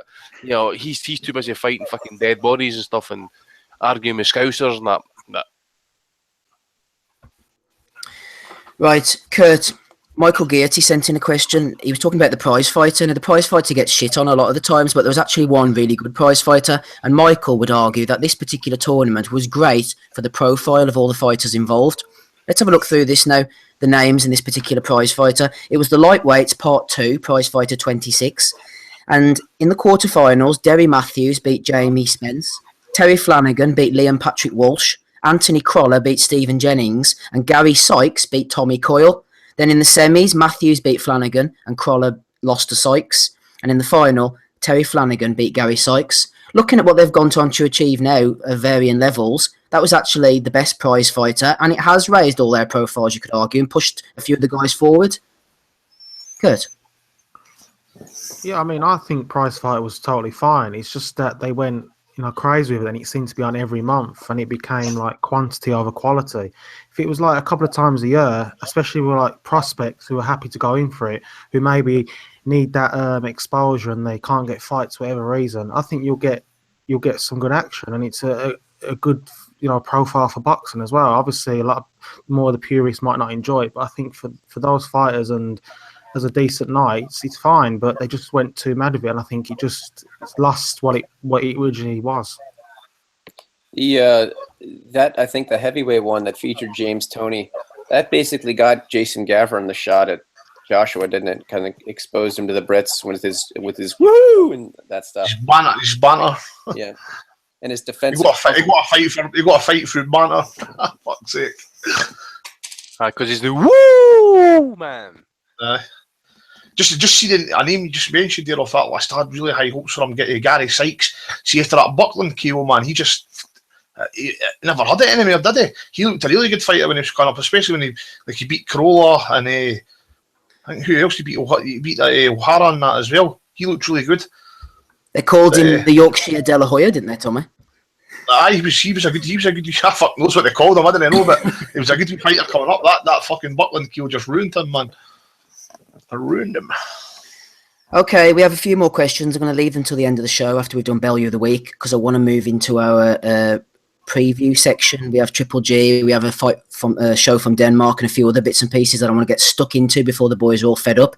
Hopefully my voice will hold up here. I'm going to read this out first of all. I hope everyone will bear with me, because we're all sort of team stream members. I'm always interested in the pay-per-view streaming side of things, and we had Linksys or whatever his name was on recently, who was Facebook Live in one of the shows. I think it was the Eubank show, to 100,000 people. And I noticed this short clip in the Daily Telegraph, I think it was, or the Times at work. So I took a photo of it and I'm just going to read it out now. It only lasts for about a minute, so just bear with me. Story time with Shep. It says, the fractious build-up to the David Haye and Tony Bellew fight may have got people talking, but it didn't necessarily get everyone dipping into their pockets. Thousands tuned in to dozens of illegal online streams, including one that attracted more than 50,000 viewers. The feed on Periscope had 54,500 viewers, with the bout costing UK boxing fans at least $16.95 each through Sky Sports box office. So the stream was the equivalent to potential sales lost of £930,000, though many of the viewers would have been from outside UK and Ireland eligibility around the fight.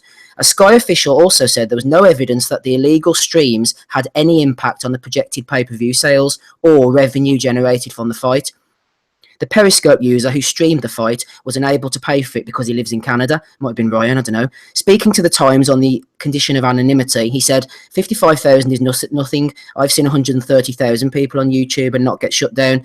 And then it says basically, the cable companies are in for a big surprise if they don't clean their acts up. They should be ahead of this game, but instead they are only catching up. I don't know if anybody has anything to speak about this, but it seems to be all the rage now, doesn't it? Facebook Live and Periscope in the fights. Do you think we should feel sorry for Eddie and Sky losing money, or is just they've made their own bed, Andy, they're going to have to lie in it? Yeah, well, that's exactly. What was his name? Russ says, all this pay-per-view shit. The amount of shows he's putting on, is it 7 he's planning this year? You adjust my audio levels, mate. Just turn you up very, very slightly. Right. As I says, I think obviously the big craze kicked off with Danny Green fight and Anthony Mundine. I'm one of these guys, it's like supply and demand. See, if you get a fucking fight that you want to watch, you shouldn't have to be fucking forced to pay £15. But I would love to get a dedicated worldwide boxing channel that, if it's like maybe £2 or £3, £4 or £5, whatever it is, for a pay-per-view for an event. So say like China or Japan or fucking Mexico or whatever, just whatever you want to watch. See, there's something going to YouTube, like fucking first thing Sunday morning, trying to fucking find a good quality link to go and watch a fucking fight before it gets deleted. Sky tend to be okay with their stuff getting pilfered and all that sort of shit. Again, as I says, people just kind of, I'm not talking about, we're all for different walks of life, we've all got, different incomes and stuff, but you kind of keep asking people to fucking, especially the Yanks, to fucking fork out. What is it you guys pay, $70 for a fucking pay-per-view? Between 70 and 100, aren't they? Sometimes they're $100. You kind of keep fucking paying that shit. Okay, £15 or whatever it is over here is no a great amount of money, but at the same time, there's boxing's like a fucking it's meant to be guys who have disadvantaged areas, I suppose. People who watch the sport are generally guys from working class areas and that. Some of these guys have no got jobs, so why the fuck else are meant to watch it? So I think it's meant to be a wee bit of demand rather than they fucking said, there you go, £17 or whatever it is to watch this shit. Fuck Eddie Hearn, man, for constantly putting these fights on pay-per-view. No fight should be fucking pay-per-view. I mentioned it last week. Don King, the amount of fights he used to put on ITV over here that was stacked with proper fucking world title fights, good fighters, and we're all getting for fuck all. Yeah. Well, I think what they, there's some fights though that do deserve to be at pay-per-view, and the money wouldn't be there for them to make it the fight worthwhile if you didn't do them pay-per-view. And that's originally like what pay-per-view was supposed to be. It's supposed to be, only for the scenarios where, the fight, there's no other way the fight could be made. And when you do it, I think you should be giving people a good undercard so that in case the main event ends with a knockout, at least they still get their money's worth. And that's kind of what Don King used to do, like you just said all the time.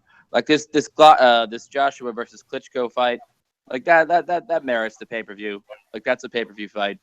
Something like the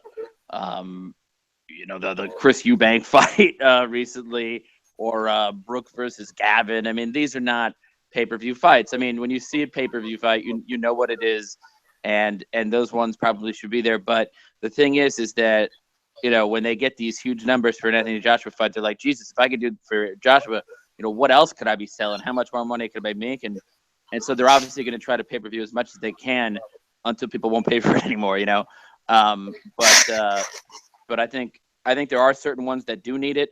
It's just that the model just can't be abused. It has to be only for the big fights. and that's it. Fucking a pay-per-view fight out. Go on, Tom. I think there's maybe been 3 or 4 pay-per-views and say Hearn and Mayweather that have been worthwhile. I'm trying to think of the ones I've actually paid for. I paid for Triple G Brook. I liked that, and I liked the card. I paid for Tyson Fury against Klitschko, and I'll probably pay for Joshua against Klitschko as well. Should be a decent card as well. But I can't really think of any other pay-per-view cards that have been worth it. I don't know. It's obviously the sport's getting popular, and they're just trying to capitalise on that, and just trying to milk the money out for the fans. That's what's got on with here. For us in America, though, we don't get, like, our networks don't pick up most of these Europe. And since your boxing is big in Europe right now, we don't get a lot of good cards. We don't have any choice but to stream unless we want to not watch it. So, I mean, I don't really feel guilty about streaming that at all.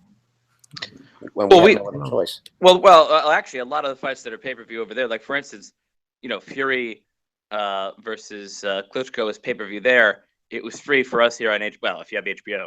But it was, it was free for us here, so there was no pay-per-view. Whereas, like, some of the Pacquiao fights were pay-per-view for us here, but they weren't pay-per-view for them over there. But in a world now, in this like digital world where people can stream and stuff like that, I mean, that doesn't really having these different countries where it's pay-per-view over here, but it's not here. It doesn't make as much sense. And I think what Andy was talking about, like a worldwide thing where everyone just pays like. You said £3, so I don't know, $5, whatever, and something like that. Every time there's a big fight, if you had it worldwide, you'd probably make a ton of money, and it's a reasonable amount of money, and actually might end up with more money than you have in the current status quo. But I don't know. Yeah, it just seems like in a globalized world, these types of like regional, rights agreements where you have the regional right to sell the pay-per-view here or the regional rights to show the fight on HBO over here. It doesn't seem to make a lot of sense. I think all of us would definitely pay for that. And I mean, there's money right there being made that would not have been made otherwise. Yeah. Kurt, I want to get you in on this one next, please. Yeah, I mean, the whole argument of pay-per-view is, like Danny said, when a fight can't be made.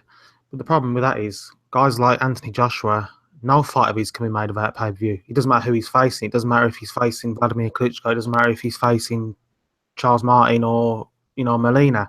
The fact is, Anthony Joshua is used to getting a certain amount of money, and he's not going to get that without pay-per-view. And that's where the problem lies. Yeah, no one would have a real problem if, the biggest fights, the Canelo against Golovkin, Klitschko against Joshua against Fury, fights like that, the pay-per-view, you understand it. Mayweather Hatton was a perfect example of no one having any, problem with that.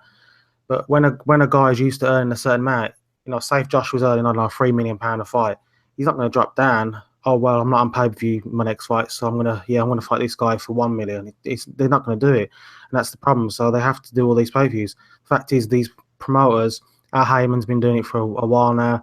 They overpay these guys so much ridiculous money, and then they don't want to fight guys. If you're a boxer, an average guy, or a contender, and you're earning decent money, or you're earning.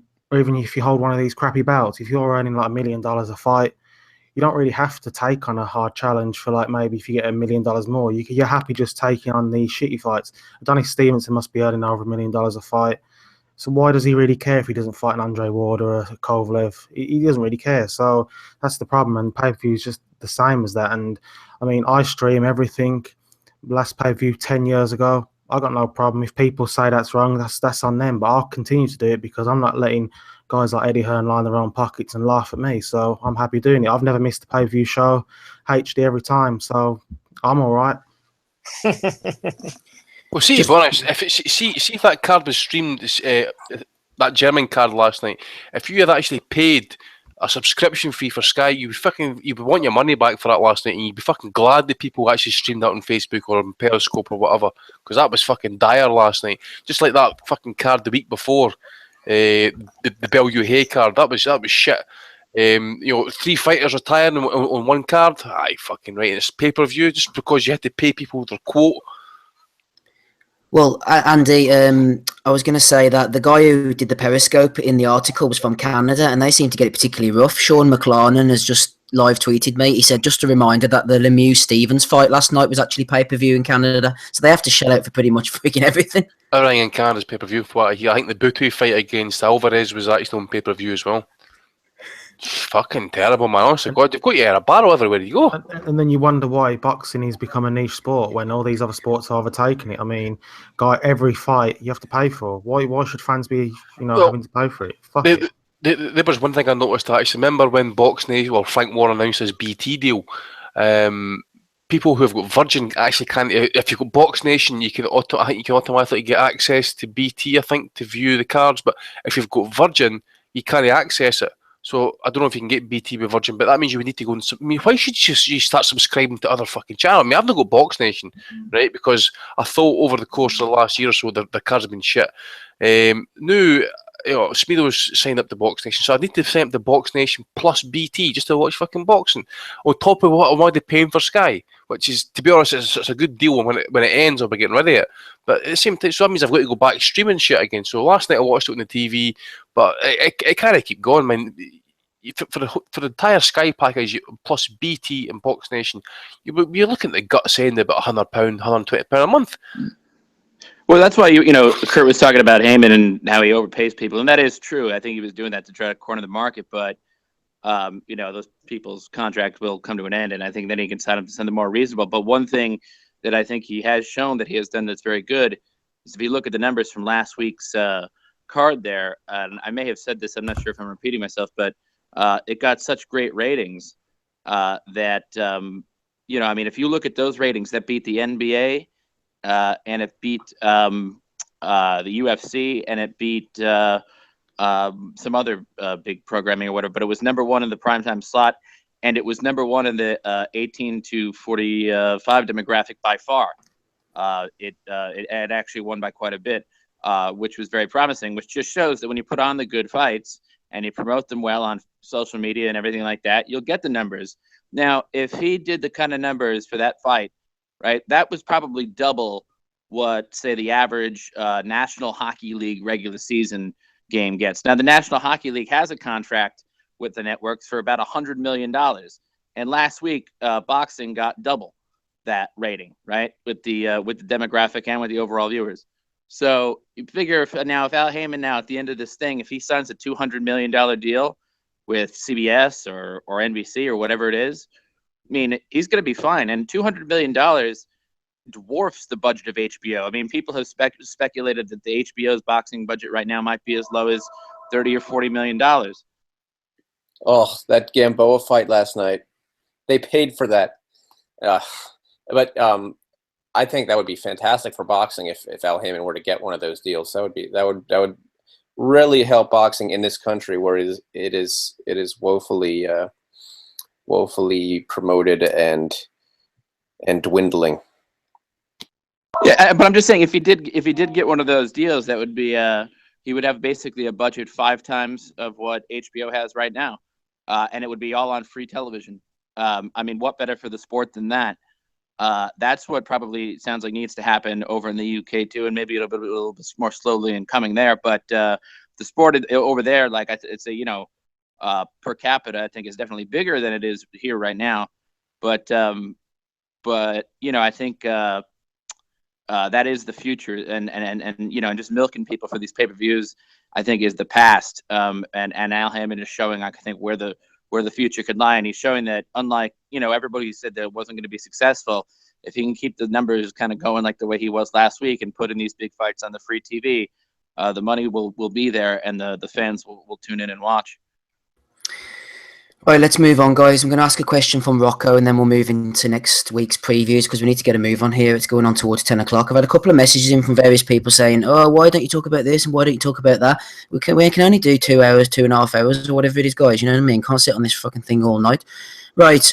Let's open this up to the panel. Anyone want to answer this one? It's from Rocco, as I said. Right, a bit of a monologue first of all. He said, following on from last week's Bellue beating of Hay, I'd like you to discuss victories such as this where a legend gets beaten. I'm not saying Hay is a legend, by the way, more that 5 or 10 years ago when Hay was a top cruiserweight or heavyweight and Bellue was an average light heavyweight, you would never have believed what had occurred last week. So I don't know if you want to do British victories in these type of matches or all over the sport. So basically what he's saying is Brits and recent results and examples that he can think of is when Khan beat Barrera was basically past it, but at his peak, it would have been a different matter. Enzo against Roy Jones, Danny Williams against Mike Tyson. I'm sure there's more like this, says Rocco. I'd like to know which of these wins actually annoys you the most. The idea during Tyson's peak that he'd have actually got stopped by some British-level bum annoys me greatly. Which of these wins is the best? Etc. I'll say one that pisses the Yanks off no end was Lloyd Honeyghan beating Donald Curry, because they always every single one always say, oh, fucking Curry was weight drained and all that sort of shit. The other one I can think of, Kirtland Lang beating Roberto Duran, because Kirtland Lang was a good fighter, but he was like one of the fighters that just never turned up on occasion and that. And when he did turn up, he was actually really good. And well, you could say that Duran wasn't in shape for that fight, but it was a huge upset, that fight. Anybody else want to add any in? It is frustrating, isn't it, when you see these guys, Tommy, and they're completely past their peak, and maybe younger viewers would see them. It's a bit like Roy Jones now, like Rocco mentions. If younger viewers are seeing Roy Jones now, he just looks like a washed-up bum, and they're thinking, what's the fuss with this guy? But during his peak, he would have never lost to these flipping agents. I had a discussion on Twitter, I got maybe a year ago now, about, it was a guy, I vividly remember looking at his profile, he was about 18-year-old or something, and he was saying that I was trying to tell him that Roy Jones was a greater fighter than Floyd Mayweather. In my opinion, I think you take the piss in that quite a lot, but in my opinion, Roy Jones is the best fighter in my lifetime that I've seen. When he was at his peak, you couldn't touch him. He never took a punch. He had everything. I've never seen speed like it. I've never seen power like it. It was incredible. But the kids knew that. They're obviously seen Roy pass his best in that, or they can maybe watch a 5-minute highlight on YouTube. They never actually seen this guy. This guy is phenomenal. The guy was phenomenal at his prime. It was incredible what happened to him, just his decline. But yeah. What about Ali losing to Trevor Berbick? Aye, Spinks and Berbick. That was bad. Ricky Hatton losing to Sinchenko too, man. That was fucking. Aye. That was shocking. That was an ill-advised comeback. That Floyd beating Shot Oscar. Paulie losing to the Birmingham Margarito. Nah. One of these days, it's going to be Margarito himself losing to some bum. He's come close a couple times now. Tony's coming back for the title. Yeah, I was going to say, not on such a high level, but Brian Peters, the Irish promoter, was the master of this. He would have bought over fighters when they were sort of past their peak. I remember he bought over Yuri Boy Campas against Matthew Macklin right at the end, and he also bought over Byron Mitchell to spar with Luis Garcia, the Cuban light heavyweight. Saw that Mitchell was pretty much at his day in the gym, in the sparring, and then the next thing, they had him out in the ring, fighting him in Limerick and beating him up. So Peters would have done that sort of traded off the old names kind of thing. Kurt should remember a few heavyweight fights actually for the 80s and 90s. George Foreman got picked on a bit at the end. No, I think it's already been mentioned. The saddest is Ali against Berbick in the Bahamas. I mean, I think there's a quote somewhere in one of the books that, for years fans had wanted to see Ali humbled after all these years of taunts and saying he's the greatest. And when it finally happened, it wasn't great. It was absolutely terrible and upsetting. I mean, the guy he wasn't even a shadow of himself. Seriously ill as well at the time, fat, and he got a bit of a beating that night as well. Same against Larry Harms as well, which was worse because Harms was just so much better. But I mean, there's all the greats. Very rarely in this sport does a guy get to bow out at the right time. They, money or pride, they come back, and it never ends well for those type of guys. But there's only been a few, hasn't there, that really got out on top. Just seen Bernard Hopkins recently as well, haven't we? With Joe Smith Jr. Was he being fed to Joe Smith though, Tommy? No, he wasn't being. To be fair, no. I think Hopkins was actually the favourite for that fight, wasn't he? He was favoured to win. Yeah. Maybe a bit harsh on Joe Smith. Yeah, you poor old Joe Smith. I was going to say, this guy wasn't a bum, but Marciano knocking out Joe Lewis at that point as well. That was sad, especially how his life and career kind of petered out in the end. Yeah. Certainly did. Well, let's get things right back up to date. Next week in Madison Square Garden, we're going to move on to our show previews. Roman Gonzalez is going in. I'm assuming this Wisak Silwangek is he this Rungve? Is he Andy under a different name? Yes. That's him. Yeah, also, obviously, Triple G against Daniel Jacobs, Carlos Quadras. What's his name, Steve, again? Wickaxil Wangek. That sounds Wolverhampton to me. Is he from your neck of the woods? Yam. I know. He's no Somsak Sith Chatrawal, Kurt. Sirius Sir Rungivezes is called. Right, Kurt, lead us into this one. You should have heard Jim Lampley struggle with that last night. Oh, it was so funny. He had to say it like 3 times, and they were making fun of him. And I was like, you know what? They needed Wellings on this HBO telecast. I was like, he is a professional with those Thai names. You can't beat him. Yep. I might start getting all emotional later, Donny, a la Jim Lampley. Right, Kurt, tell me about this Triple G fight against Danny Jacobs. I think Triple G is going to get on the jab like he did against Lemieux, try and negate Jacobs, break him down. I think he'll be respectful of his power. Do you think he could do something like that, or will he just go out and try and bang Jacobs out the way he did against Kell Brook? No, I agree with you. What he said, he'll do what he did against Lemieux.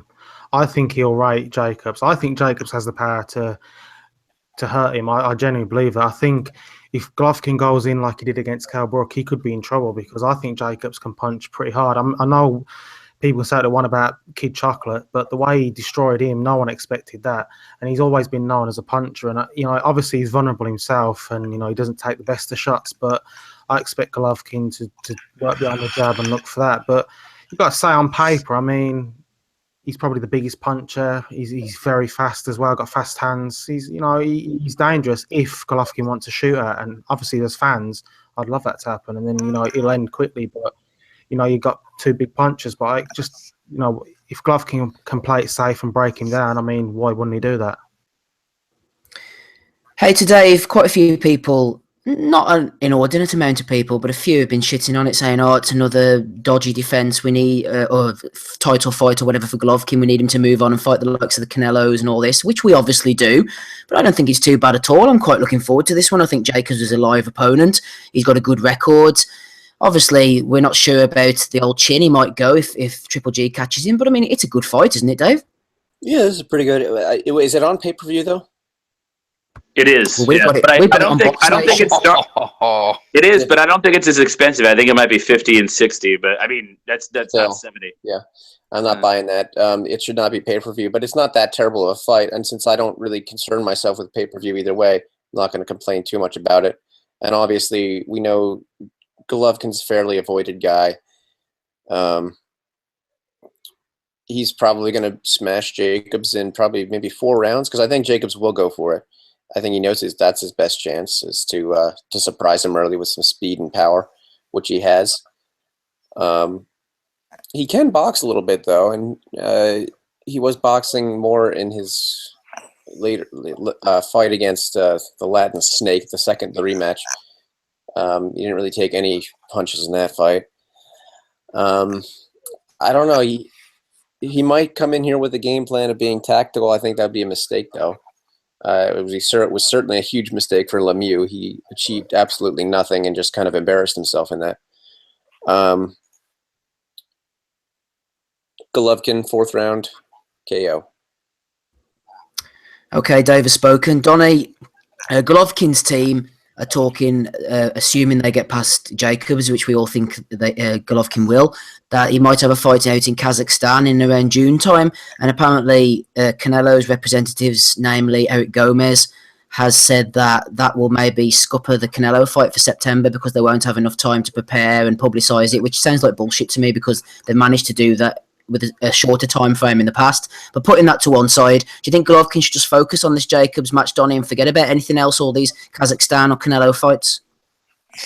Well, yeah, I think that's what fighters have to do. By the way, just so you know, me and the Guru will be there in attendance personally. So if you want to think about doing an after-fight pod, we may be too intoxicated to do so, but we can try. You're going to get a camera for the Guru. Try and get him in as your bit of a side piece. Yeah. I think we all got our tickets in advance. But anyways, it should be a good fight. I'm looking forward to it. I think actually it's funny. 2 people that I know who one of them was a kind of a casual boxing fan, the other one was more of a hardcore boxing fan, called me this week and said, "Hey, do you want to meet up and we'll get the pay-per-view and split it?" And I was like, "Well, no, I'm going to be going." I think that this is one of those ones that people do want to see, and and it may not be worth all that money, but if you can find somebody to watch it with, then it obviously it gets reduced in cost accordingly. I am really excited to be going to it, yeah, truthfully, the way do I think this is? I mean, first of all, I don't know if Madison Square Garden's sold out yet.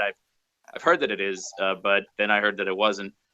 Either way, it's in the big room, and it should be approaching about 20,000 people, so the atmosphere should be pretty awesome. I think the way the fight's going to go, I think that what Jacobs needs to do is to utilize lateral movement and to kind of keep it so that Triple G cannot set his feet and tee off on him.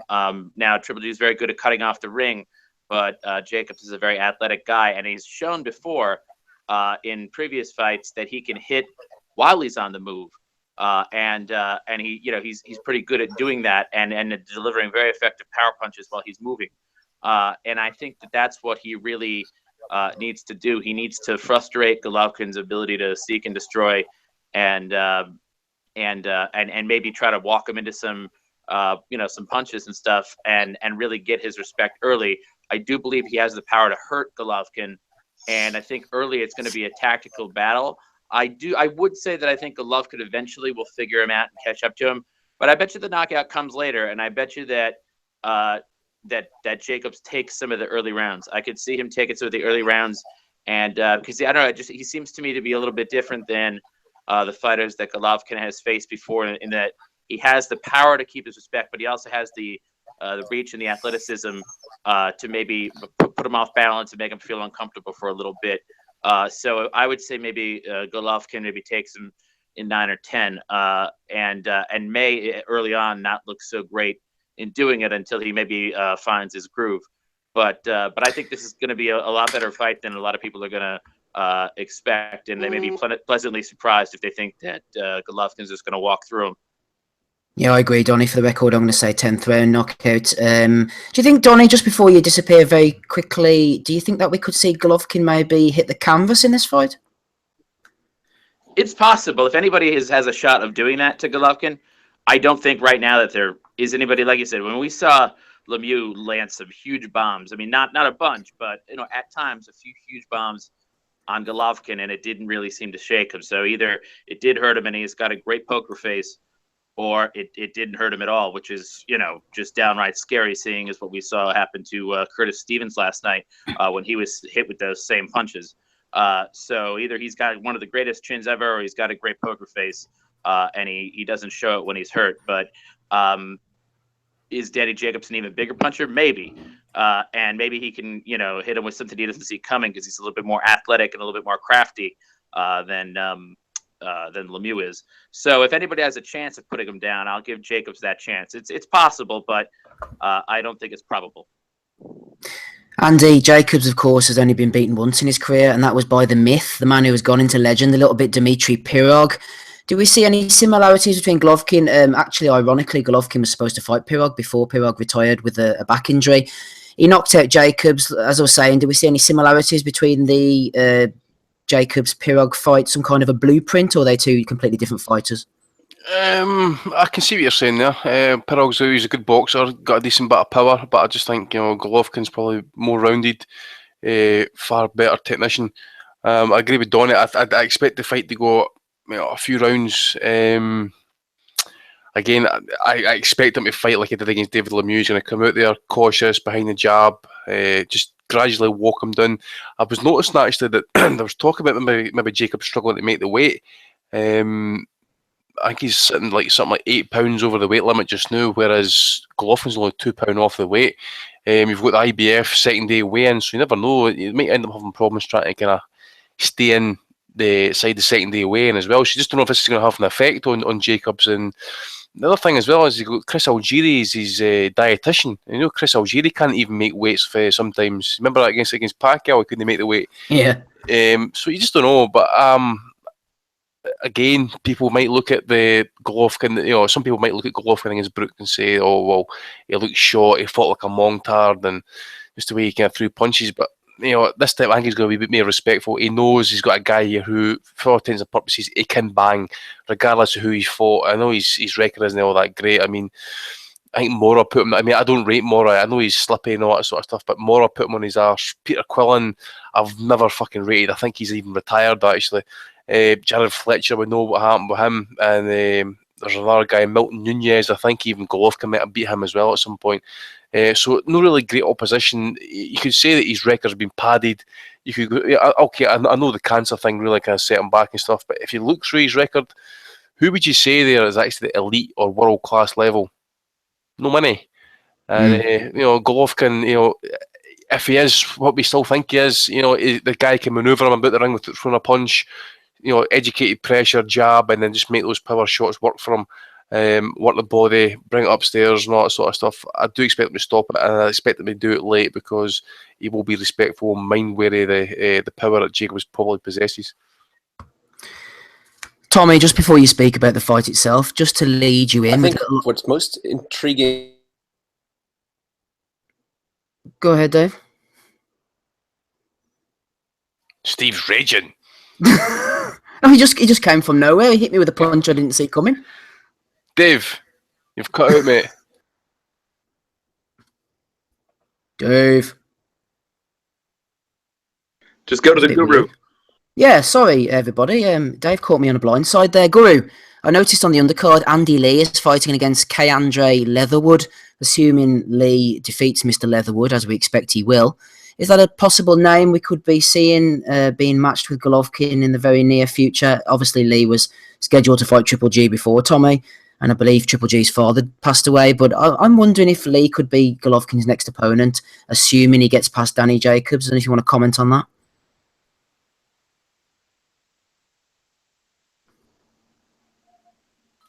Or maybe Tommy. I mean, we like Andy Lee, but do we want to see that? Not digging that, Kurt, now. Sorry, guys, I'm muted. Andy's got a good chance as anybody's getting the fight. Triple G, with the exception of Canelo and Boy Joe Saunders, Triple G's pretty much beat everybody now when he gets past Jacobs. So who really else is there left? There's Andy Lee's going to be a shout to get in the fight, probably, isn't he? I just when the fight itself with Jacobs, I like Danny Jacobs. I've met him a couple of times. He's a really, really nice guy. But he's not got a chin, has he? I remember one of the first times I seen him, it was against Ishii Smith. And when Ishii Smith's rotting, you've got some vulnerabilities. He's been put away, obviously, been hurt several times. I think this fight could go 3 or 4 rounds, and Triple G lands a couple of big shots, it could be over. But as people are saying, Danny's got a lot of skills, and he hits hard in that as well. So hopefully he can make a fight yet. I'm really looking forward to the card. You've got the pound for pound number 1 and the pound for pound number 3 on the same night against top contenders in their division. I think it's a really, really good card. Kudras on there against the Mexican kid. Really, really good. This is a really good card, I think. Do you want to say anything about Gonzalez there, Tommy? Sorry? Do you want to say anything about Gonzalez's fight? How you think he'll get on? Apparently, this opponent, Mr. Wangek, is pretty decent. That's a hard one. Like, this is a hard fucking fight for him. Well, look, that's it. We don't know about the tie. He's a vicious wee bastard, isn't he? Who else? What kind of fighter's going to take on Yagashi in their fucking pro debut, man? It's a good fight. He's a top contender. He's a former champion. Fight with Kudras, so that was a cut, wasn't it, Andy? Aye, mate. I listened to see he was technical decision, wasn't it? He was starting to get on top of Kudras at that point, actually, until the cut on the fight was stopped, actually. Yep. Definitely. This is as hard an opponent as you've seen Roman Gonzalez in with. This guy's as good, probably as good as maybe with the exception of Estrada. But this guy is pretty much as good as anybody else that he's fought. This is a real tough fight for him. I'm looking forward to that. That's the fight of the night for me. I can't wait for that fight. Aye, so all the shit that people are saying is that he's ducking Kudras and stuff and then fighting an easy opponent. It's no. I mean, the thing is that he might even come out here and smash this guy early doors and people say, oh, he's a fucking bum. I promise you, this guy is not a bum. This guy will come to fight. I expect Gonzalez to probably take control of the fight early doors, and then this is where this point that Gonzalez is probably peaked at the weight. Okay, he can't go any higher than what he's doing. I know he's dumping weight too much. He's ballooning up in weight. So this is the reason why his face is getting all marked up, I think, as well.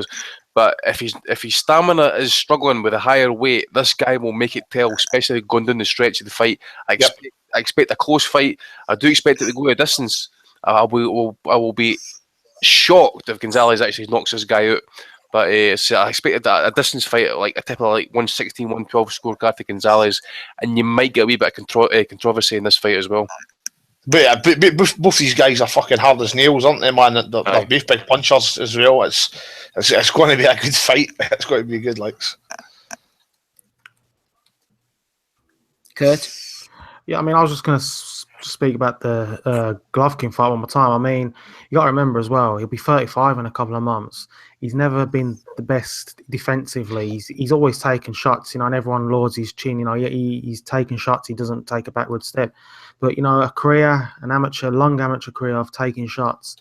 I thought he looked pretty bad in the Kell Brook fight. I know most everyone will say, oh, well, he took him lightly. But he just looked pretty bad to me. And I think this fight will see what he's about again. Did he just go in there against Kell just expecting like a one-round demolition? Or is it just that, the stagnation of lack of good opponents, lack of real quality, fighting back, and just years of just taking punches and his age? I mean, I just don't know. But I think Danny Jacobs should go for him from the opening bell. I think he can hurt him, and I think that's his only chance because, as others have said, I don't think he's got the chin. Although saying that, seeing Kell Brook take 5 rounds of punishment and not really be hurt before being stopped, maybe Jacobs would feel more confident. But I just think it depends what he really knows about his own chin. I mean, but what we've seen, I don't think he'll be able to take too much flush. But Golovkin usually likes to break down guys, especially guys who I think he knows can be dangerous, and that's where I expect it to go. But I don't think it'll be like it was against Lemieux because I think Danny Jacobs is better at boxing than Lemieux, and I think he's better all around. So I just think Jacobs should go for him. He wants to make it a shootout, and I think he has to believe in his power to, be able to hurt Golovkin. And if it does, I mean, that'd be a great fight for us.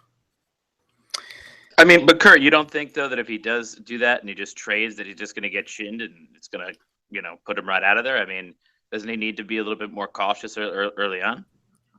Well, yeah, but I think the same could be said about Peter Quillin. I think he just went straight for him. Really, to me, he looked like he just went for him, and I think true. Quillin.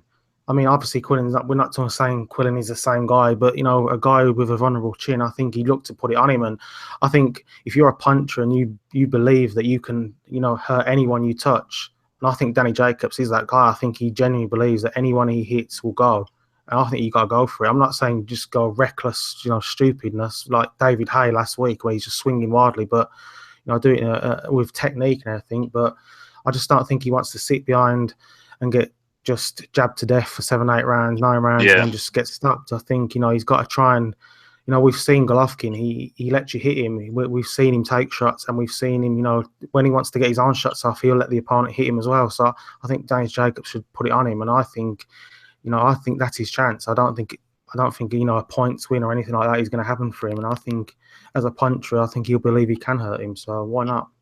No, that's a good point. Yeah. Hey, to Dave Loback, final word to you. A quick well-being check. Are you back with us and in sound mind and body?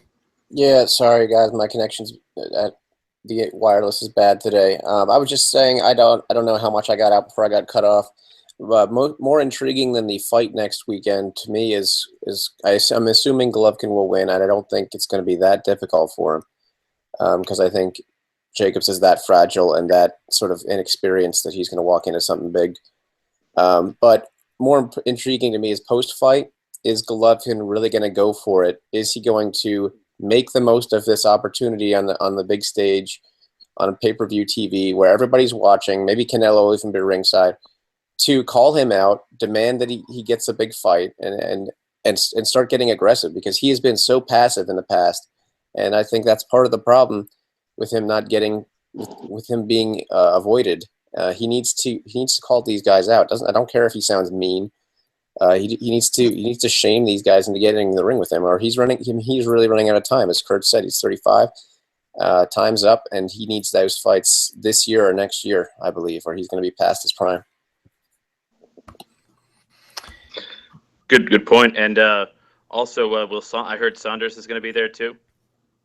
Yeah, and if you look at rumours, they're saying that Saunders is that's why he's not got an opponent lined up, because he's going to be fighting Golovkin in June in Kazakhstan. So, I mean, for Jacobs, that's going to piss him off as well. I think it's wrong, but he also says what Team Golovkin think about this fight. They don't expect any problems, but I think it's a hard one when you're selling a pay-per-view and selling this fight as a legit fight when you've probably already got Billy Joe Saunders lined up for June 10th, I believe, in Kazakhstan. So, I mean, it's disrespectful. It's not good. So maybe that'll be more motivation to Danny Jacobs to put in the fight of his life.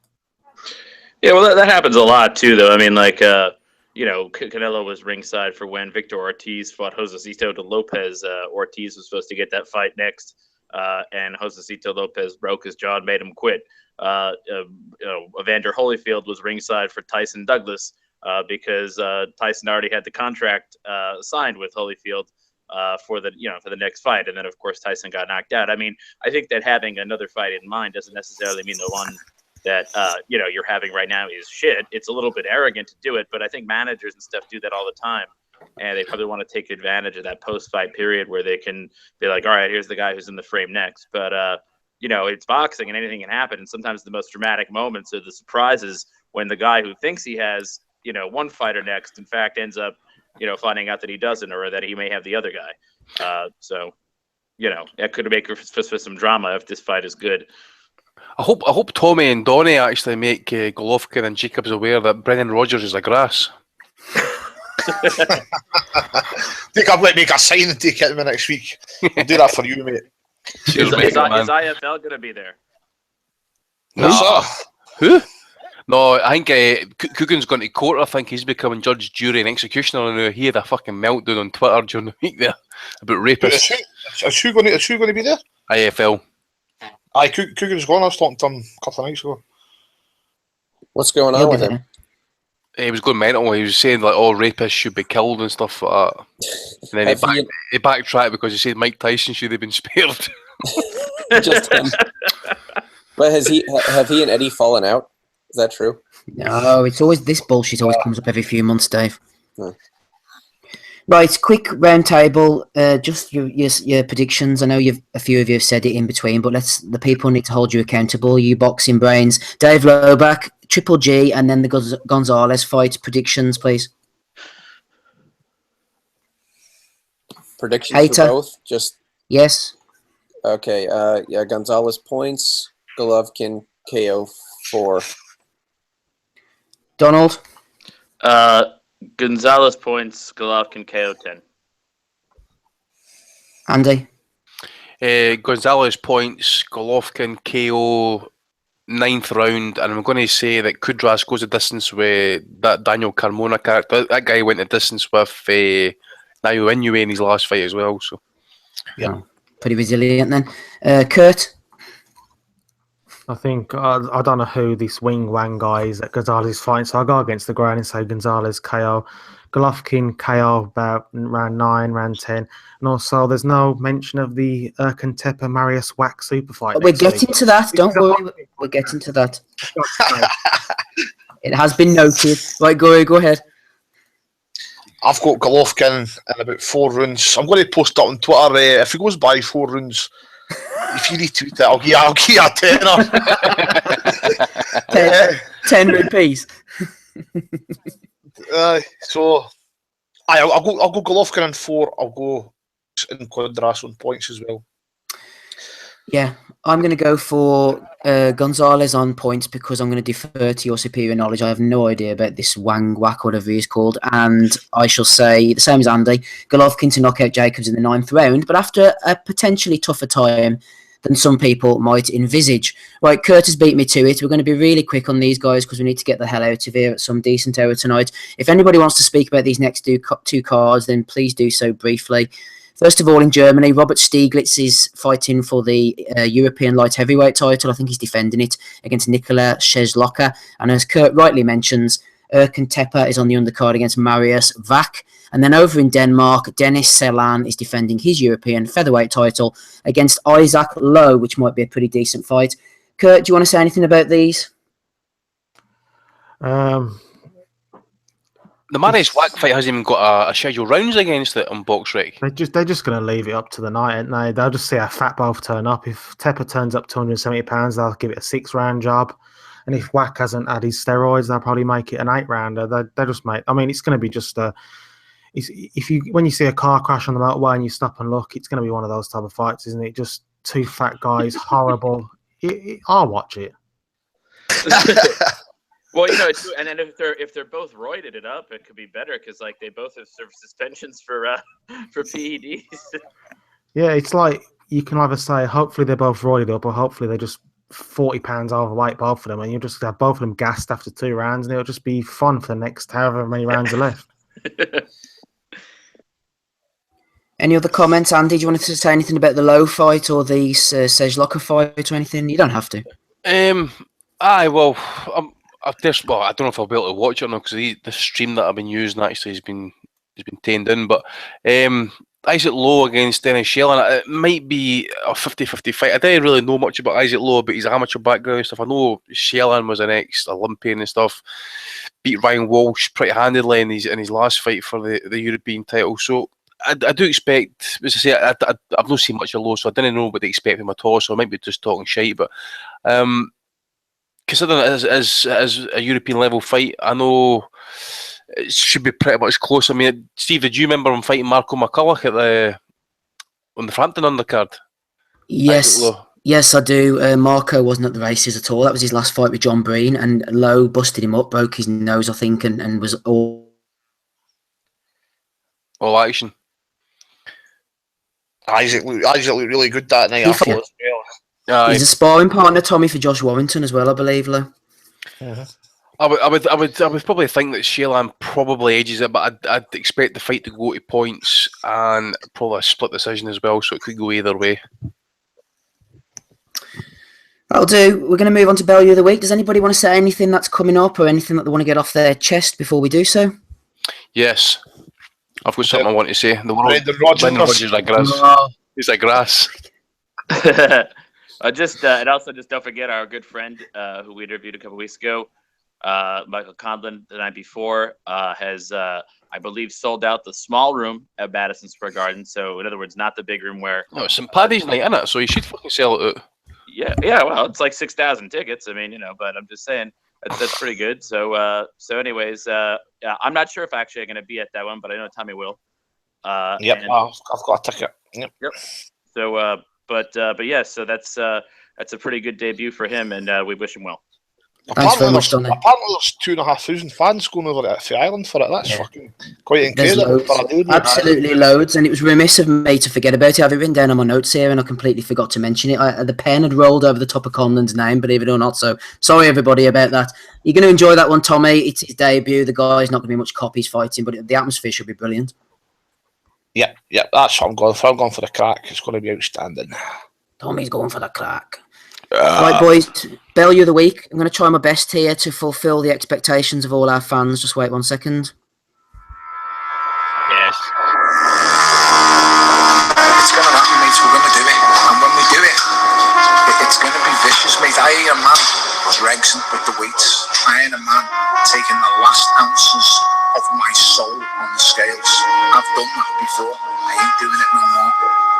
You can say what you want, or Bellue's not in shape, Bellue looks fleshy at the weight. Bellue's just iced the man who's never been done before. Bellue just feels in absolutely fantastic shape. Bellue doesn't lose 2.5 stone no more each time for the camp. Bellue goes to the gym now, 15 stone, and just cuts 10 pounds, nice and easy. I fought Nathan Cleverly in my 16th fight, 15 fight novice. I'd fought, the best person I fought was Oliver McKenzie at British title level. I am now, it's that 25, it's that 26 fight. I've fought some of the best, I've fought the best fighter in the world in my weight class, one of the biggest pound for pound punchers in the world. I've beat guys like Isaac Chilemba, world ranked guys. Let's see who beats Isaac Chilemba. I've beat renowned punchers, Ederson Miranda. I'm not saying he was the best Ederson Miranda. I'm just saying I've beat these guys. Who's he beat? Okay, everyone's saying, well, Tony, he did beat you. He beat a guy who basically got a fight because he opened his mouth at a press conference and he sells a shitload of ticket to the arena.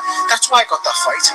Everybody thought he was going to smash me. Everyone involved with that fight thought he was going to smash me, but when he went to within an inch of losing, and it's a decision that could have been either way, he doesn't want to come near me after it. That's why he couldn't answer the question then when I said it in front of him. Just answer me this: why wouldn't you take the rematch immediately? Do you know what he said?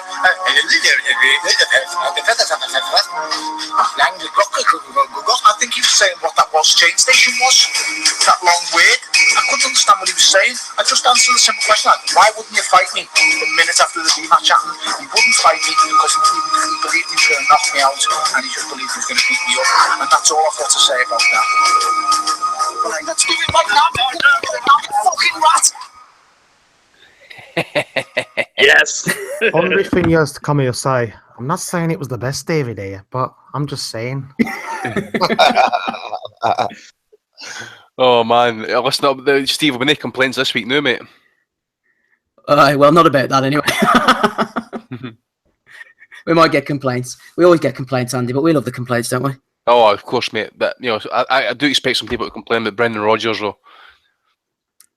If you're going to complain, then make it as vicious and as vile as you possibly can, please, and then maybe we'll read it out next week. Yep. Okay, let's get on with the Bellue of the week. We have a list about 18. Sorry, Kurt, go ahead. No, I was just saying the best complaints, we'll happily read them out. You know, the nastier the better. We don't want none of that soft PC bullshit. Exactly. Well said, Kurt. Well, let's get on to the list here. Irish Boxing News has sent in a nomination for David Hay. Apparently, he's talking about the Bellue rematch. He said, not often do you find your nemesis, the guy that in 50 years' time, people will look back and say, remember the Hay Bellue days? What crazy fights they were. The way people look at Mickey Ward Gatti, Roberto Duran, Sugar Ray Leonard, at Joe Frazier, Muhammad Ali. They had such amazing fights, and maybe Tony Bellue would like some of that too. Desperate. I can just see a barber shop in the Bronx in 40 years' time talking about Ali Frazier and Hay Bellue. I mean, they're going to look like it. Eddie Murphy fucking moaning like fuck about it. Oh, Marcus Bellinger one time appeared on this pod. We couldn't hear him, I don't think, but he sent in a Bellue of the Week nomination for Floyd Mayweather. He's taken issue with Floyd and anyone else who states that Gervonta Davis is the youngest current world champion, when in fact, Andy, it is Kosai Tanaka. Aye. So Bellue of the Week for Floyd and anyone else who thinks that. And also, Bellue of the Week nomination to the weirdo who keeps on asking about Matchroom's accounts. Apparently, Darren Woodhead keeps on tweeting at Eddie Hearn saying, when will you be posting the annual accounts for Matchroom, Eddie? Usually they are posted by February at the latest. That was horrific. He's like that kid who wanted like $2 million and he was going to turn the sport of boxing around. Oh, 20 million? That was Matt Hamilton. Right, Matt Hamilton. Wonder whatever happened to him. Right, Steve Antrobus has sent this one in. The BBC have just called Tyson Fury Huey's uncle on their website. Nomination for them. Detect Records has said Floyd Mayweather is underestimating O'Hara Davis in a serious way, but we all know O'Hara is more talented than any of Floyd's fighters. Fucking hell. Thanks for Philip Walcott, Guru, for sending that one in. Oh, fucking yes. Toby Hines has sent this one in. The Bellue of the Week, or did you change its name? No, Tony, we haven't changed its name. Apparently, Dillian White was on a video. He was saying that Vlad is looking forward to becoming the first to beat 3 Olympic gold medalists. Hang on, Dillian White saying that Vlad is to beat 3 Olympic gold medalists. Off the top of my head, Muhammad Ali did it too. He beat Foreman, Frazier, Spinks and Patterson. Can we verify that one, Andy, that Dillian White is talking shite? Dillian White, what did he say again? He said that Vlad is looking forward to becoming the first person to beat 3 Olympic gold medalists, but Toby contends that Muhammad Ali also did that by beating Foreman, Frazier, Spinks and Patterson. Who was the second one that he beat Klitschko? I can only think of Povetkin. Yeah, Povetkin. Who was the second one? And Joshua and oh shit, some guy who was old when. Give me a second, I'll remember. Ray Mercer. I was going to say Ray Mercer, aye. Was Ray Mercer gold or silver? It was gold, I believe. He was gold, wasn't he? He was. There you go, then. Oh, come on. We're not going to count that. Oh, that Well, was the year? I think the whole point is it doesn't count because Ali beat 4 of them. Yeah. Toby's quite right about that one. I hadn't read that one before then, but thanks Toby for sending that one in. Right, Jake Welch has sent this one in. Uzama92. Apparently Anthony Joshua put up a picture of him skipping on Instagram, and Uzama92 He jumped in and said, Triple G versus Joshua, a war. You don't know if some of these are true or not. Craig Mastro, Bellue of the Week nomination for Tony Bellue. Wouldn't be the same without Tony. For saying on live TV that Spencer Fearon was the only person who believed in him and picked him to win. Actually, Spencer picked Hay to win on Toe to Toe podcast.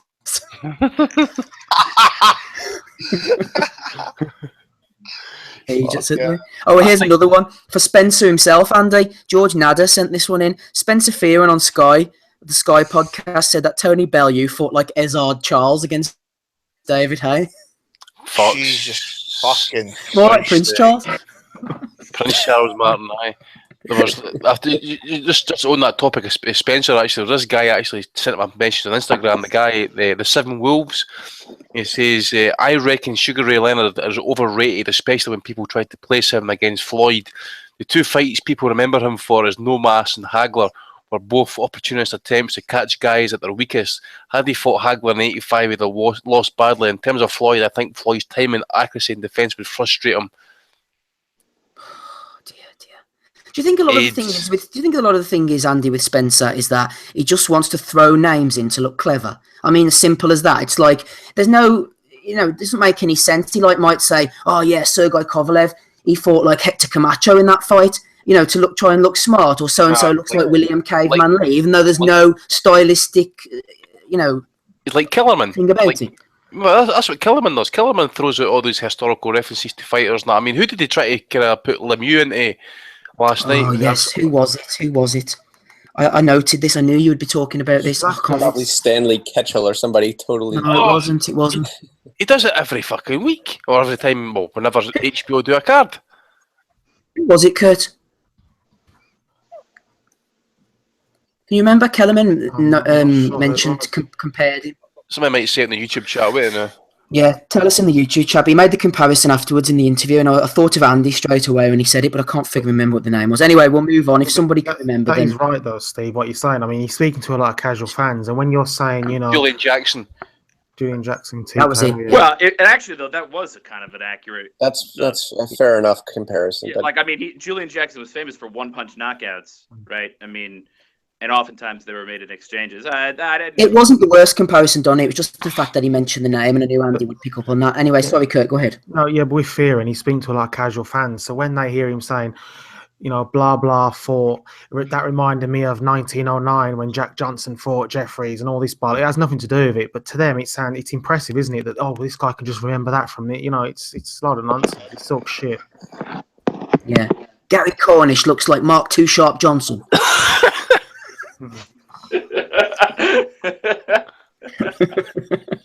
Right, let's move on. George Nader sent another one in. Bellue of the Week for Tony himself, another one for Tony. Tony said, "I'm not Houdini, but everything I predicted came true." I think, says George, he's confusing Nostradamus with an escapologist. That was like, didn't he confuse the Sideshow Bob or something with SpongeBob SquarePants? SpongeBob. Rick Law sent this one in. I don't know if any of you guys saw it. Boxing meets Gogglebox. Anthony Crolla and Joey Gallagher were looking back at the Crolla versus Linares fight ahead of the rematch, and they had them on some kind of sofa or something, apparently. It's a nomination for those pair of idiots. Nomination for Ash. I think he's a listener of the show, at Brummy1232. There's been this IFL London spoof account going about. It's actually pretty funny. Some of the tweets are quite funny. I know Helder and Cougs don't like it, but we have to laugh at ourselves, don't we? Anyway, they put something up about Dillian White and Luis Ortiz, and Brummy Ash jumped in and said, "Yet, Barry Hearn, your son Eddie Hearn promotes Dillian White, who himself served a drugs ban. Should he also be banned for life?" And then Matt sent in Bellue of the Week nomination because he was actually... Ash was responding to her fake account, basically. It was this new fake IFL account, Andy. I'm sure you've seen that one. Oh, I've seen it. It's quite funny. It's just a shame they can't put up any videos away. Because I actually want to know who it is. I've got a slight inkling as to who it might be, but I'm not wanting to say. I think it's someone who's very well spoken, very sort of posh, and I think it's Tommy. They're doing a good job. I want to find out who deluded Amir Khan account is. I mean, that guy's pretty funny. I thought that was you. Definitely not me. That's you cunt, isn't it? You're Eddie Hearns, aren't you, Tom? I would never do anything like that. I've only ever had one. It was Roger Mayweather again. Freddie Roach fell for it. Can I just say that Josh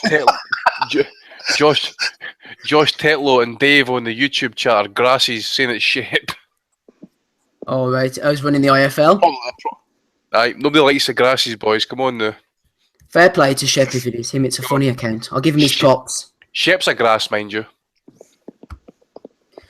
Right.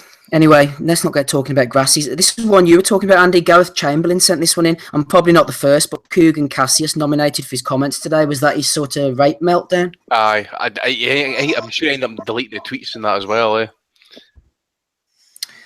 Good old Cougs. Ben Thorns has sent in a nomination for local ITV news piece in the Yorkshire area. This Thursday, they labelled Tommy Coyle as the former WBC champion of the world. They've obviously got one. Coyle won one of those bullshit WBC belts, didn't they? So they've upgraded him. Right, Hannah Lyons was talking to Eddie on Twitter. She said, can you give me a few words on your motivation in setting up the Next Gen series at the York Hall? And Eddie said, giving our young fighters a further chance to develop in championship fights under the bright lights with worldwide exposure. And in jumped James Pearson, who said, best thing to happen to British boxing in a long time. We will be the home of every world title in 10 years' time. Fucking hell. Oh, this is a good one. Fight Fan UK regular contributor sent this in from Zazman. He said, I'm patiently waiting for the day that Sky Sports Boxing gives Spencer Fearon a hosting role during a live boxing event. It's absolutely deserved. I want to see it. I want to see that, man, just for the comedy value. Eh? Oh, fucking hell, that'd be hilarious, man. Another man who has no love for Mr. Fearon is Facebook contributor Dippo Osho. He said, Bellue of the week again for that prick Fearon. Fearon apparently said Katie Taylor has far surpassed anything Ronda Rousey has ever done. How the fuck is that even possible? Fucking clown, says Dipper Washer. It doesn't make any sense. Dave, how has she surpassed anything that Ronda Rousey's ever done? Well, she hasn't. But they're in different sports, so I don't know how you really argue this. I mean, wait, Steve, I got cut off the call for the one right before this. I was just wondering. Oh, I'm sorry to hear that, Donny. I was wondering if you could repeat it for my benefit so that my vote can be informed. The two Spencer Fearons, actually, the first one was from Jajman, who suggested that Sky Sports should give Fearon a hosting role, and the second one was from Dippo Osho. Apparently, Spencer Fearon said that Katie Taylor, Donny, has far surpassed. Yeah, I heard that one, but there was the one before that. You were reading something. You said this is a good one. Yeah, I just read that one out to you. That was saying about Spencer Fearon should be given a hosting role. All right, sorry about that. No problem, Donny. If you miss any of them, by the way, Donny, you might want to download the Boxing Silent podcast on iTunes and Tumblr, which should be available next week, courtesy of Kurt Ward. Oh, really? Well, but how would I vote on who for my Belly of the Week, though, if I missed one? You wouldn't be able to, Donny, sorry. You're disqualified. Right, moving on. Nomination from H at Challenger 2221. Bellue of the week for Cougar for calling in an interview Peter Sutcliffe. That is brilliant. Old murderer for anybody who doesn't know. Fucking serial killer, was he? Aye, something like that. Or maybe getting mixed up with Ian Brady, but he wasn't particularly nice, Andy, whatever he was up to, I'm sure. Aye. Kevin Byrne, great Irish journalist, one of the top journalists around in this particular nation at the moment. He is actually a listener, it seems. He sent me in a Bellue of the Week nomination for News Talk. Multiple offences in a Jamie Conlan article from News Talk Radio. So, Bellue of the Week nomination to them. Thanks for listening, Kev. What is it, Kurt? It's absolutely stacked. Stacked. We've got a couple more before we end. Phoenix Prowler has sent one in. He says, Brook is the best. No welterweight would have done that, what he did to Triple G. The Triple G corner got lucky with that freak injury. Freak injury. Fucking hell, man. His face fell on his fist. Oh, dear. And finally, Hessam Dean has said, at Notorious MMA is the greatest since Ali. Thanks to Mihal Reedy for sending that one in. Oh, that's all I've got. Andy, I've got two. One for Andy Scott for saying Charlo defends later on tonight against Charles Hatley, even though the card got cancelled 2 weeks before. Should have been listening to the Nuthouse, Andy, last week. He would have known that. Right. and Curtis Stevens for saying that Lemieux would need hospital treatment and then get stretchered from the ring after the fight. I thought that was fucking brilliant. Did you get that one for Tony Bellew saying, I have no idea he was injured, I thought he was tiring round by round. If I knew he was injured, I would put my foot down on the gas. Just noted that one, thank you. That's what human beings do when they're tired. They drag their foot around like a fucking zombie from The Walking Dead.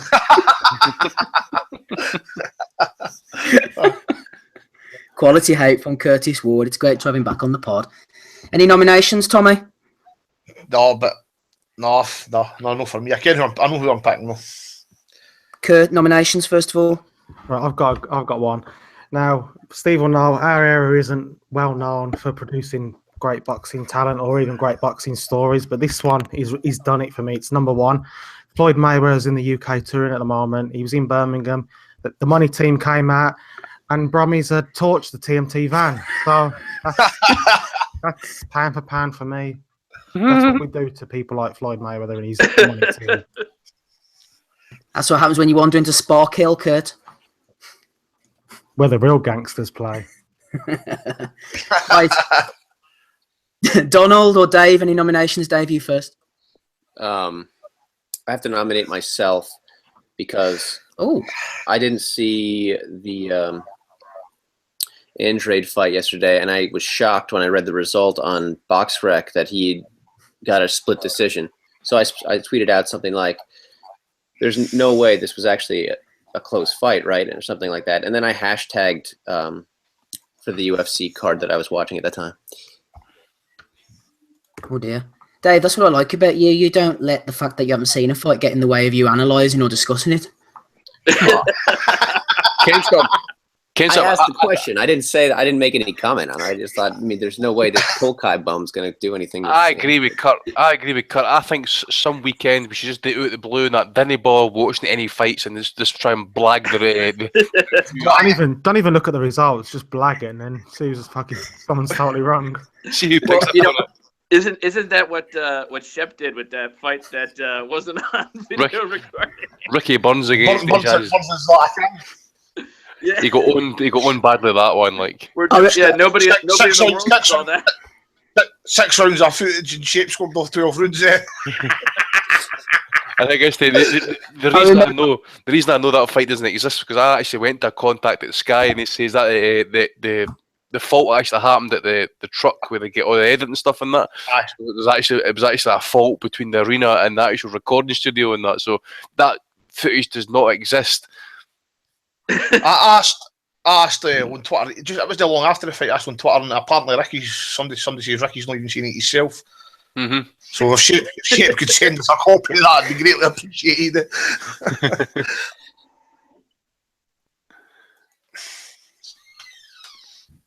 No. What's happened? Steve dropped off. There he is. I can hear you. There you go. All right, sorry. No, I think I don't know what happened there. Anyway, it doesn't matter. I was just. You're cutting out a wee bit, mate. Oh. Hold on. There you go. You're fine now. Right. Scratch that story. Let's just get on with the Bellue of the Weeks. Donnie, did you have any nominations? No. Right. I'm going to go for Spencer Fearon. Just because it's Spencer Fearon. Dave, what about you? Bellue. Various offences. Andy? Curtis Stevens without question, mate. Okay. Donnie? I gotta go for Bellue. I mean, actually, I don't know if I can pick between the two. I'm no Houdini, but what was it? I'm no Houdini. But I predicted what was going to happen. But I predicted what was going to happen. Yeah, that was great. That was almost Tyson-esque right there. And then the other one for Spencer Fearon, who was the only one who believed me. That would be like if Adrian Broner won a fight and said to Andy Patterson, the only one who's always believed in me. You pick the other guy, right? So yeah, those are two pretty good ones. I don't know if I could pick between the two, so I'm just gonna say Bellue, various offenses.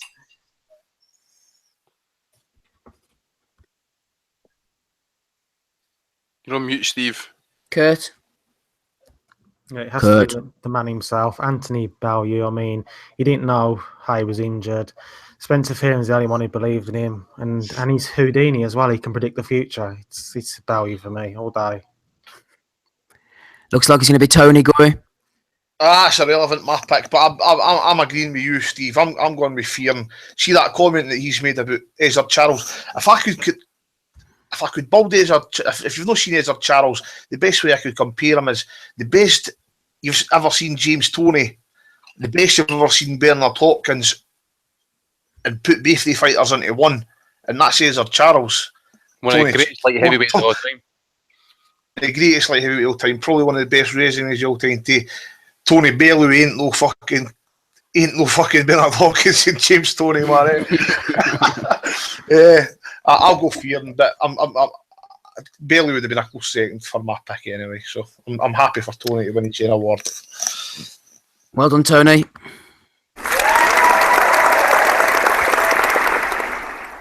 Right, guys, I think that'll do it. We did have a few questions left over. Apologies, we're not going to get to them now because it's not that we're just running out of time, but I think my sound's going a bit shit, so I think we're just going to quit while we're behind at the point that we are anyway. Dave Loback's disappeared. Thanks for his contribution as always. We love a bit of Donny as well. He was on the call. Andy Patterson. Great to hear Kurt K9 Ward's voice on the airwaves again. Tommy the Guru Allen. And it is well and truly the Nuthouse. The guys we had on earlier, Danny Young, I think he got a couple of lines out. Rob Kelly was on, and of course, crazy Big Russ. Hopefully, we'll get him back on at some point. And of Quite course, the character. Of course, remember, Bernard Rogers Yes. is the grass. We'll leave that there, guys. Thanks very much for listening. We shall speak to you all next week on the Boxing Asylum, Europe's #1 listen to boxing podcast. Thank you.